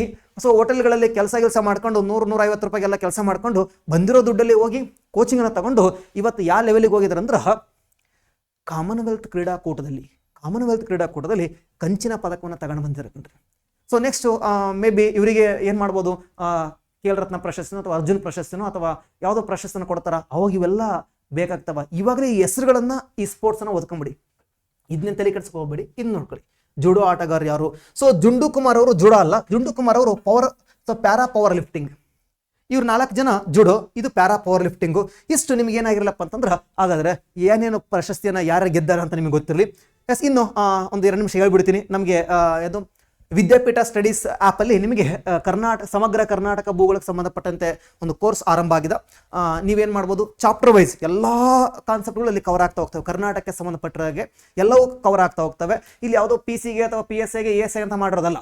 ಕಂಪ್ಲೀಟ್ ಜಿಯೋಗ್ರಫಿಲಿ ಏನಾಯ್ತು ಅದನ್ನೆಲ್ಲ ಮಾತಾಡಿದ್ದೀವಿ. ಅಂದರೆ ಕರಾವಳಿ ಅಂತ ಬಂತಂದರೆ ಪೂರ್ತಿ ಮಾತಾಡಿದ್ದೀವಿ. ಅದು PCಗಾರು ಬರ್ಕೊಳ್ಳಿ, PSIಗಾರು ಎಕ್ಸಾಮ್ ಬರಲಿ, KSಗಾರು ಬರಲಿ, ಸಮಗ್ರ ಕರ್ನಾಟಕದ ಭೂಗೋಳಶಾಸ್ತ್ರ ನಿಮಗೆ ವಿದ್ಯಾಪೀಠ ಸ್ಟಡೀಸ್ ಅಂತಕ್ಕಂಥ ಒಂದು ಆ್ಯಪ್ ಒಳಗಡೆ. ಇನ್ ಕೇಸ್ ನಿಮ್ಗೆ ಏನಾದರೂ ಆ ಆ್ಯಪ್ ಸಿಗಲಿಲ್ಲ ಅಂತಂದ್ರೆ ನೀವೇನು ಮಾಡ್ರಿ ಅಂತಂದ್ರೆ ಇದೇ ನಮ್ಮ ಒಂದು ನಂಬರ್ ಬರೆದು ಬಿಡ್ತೀವಿ. ಇದಕ್ಕೆ ನೀವು 9742610936 ಈ ನಂಬರ್ಗೆ ನೀವೇನಾದರೂ ಕಾಂಟ್ಯಾಕ್ಟ್ ಮಾಡಿದ್ರೆ ನಾನು ಲಿಂಕ್ ಕಳಿಸ್ತಾ ಹೋಗ್ತೀನಿ. ನಿಮ್ಮ ಆಲ್ಮೋಸ್ಟ್ ಪ್ಲೇಸ್ಟೋರಲ್ಲಿ ಸಿಗುತ್ತಾ, ತಗೊಂಡು ಏನು ಮಾಡ್ಬೋದು, ಈ ಕ್ಲಾಸನ್ನು ಬೈ ಮಾಡ್ಬೋದು. ಕಂಪ್ಲೀಟ್ ಕರ್ನಾಟಕದ ಭೂಗೋಳಶಾಸ್ತ್ರ ಕಂಪ್ಲೀಟ್ ಆಗುತ್ತಾ.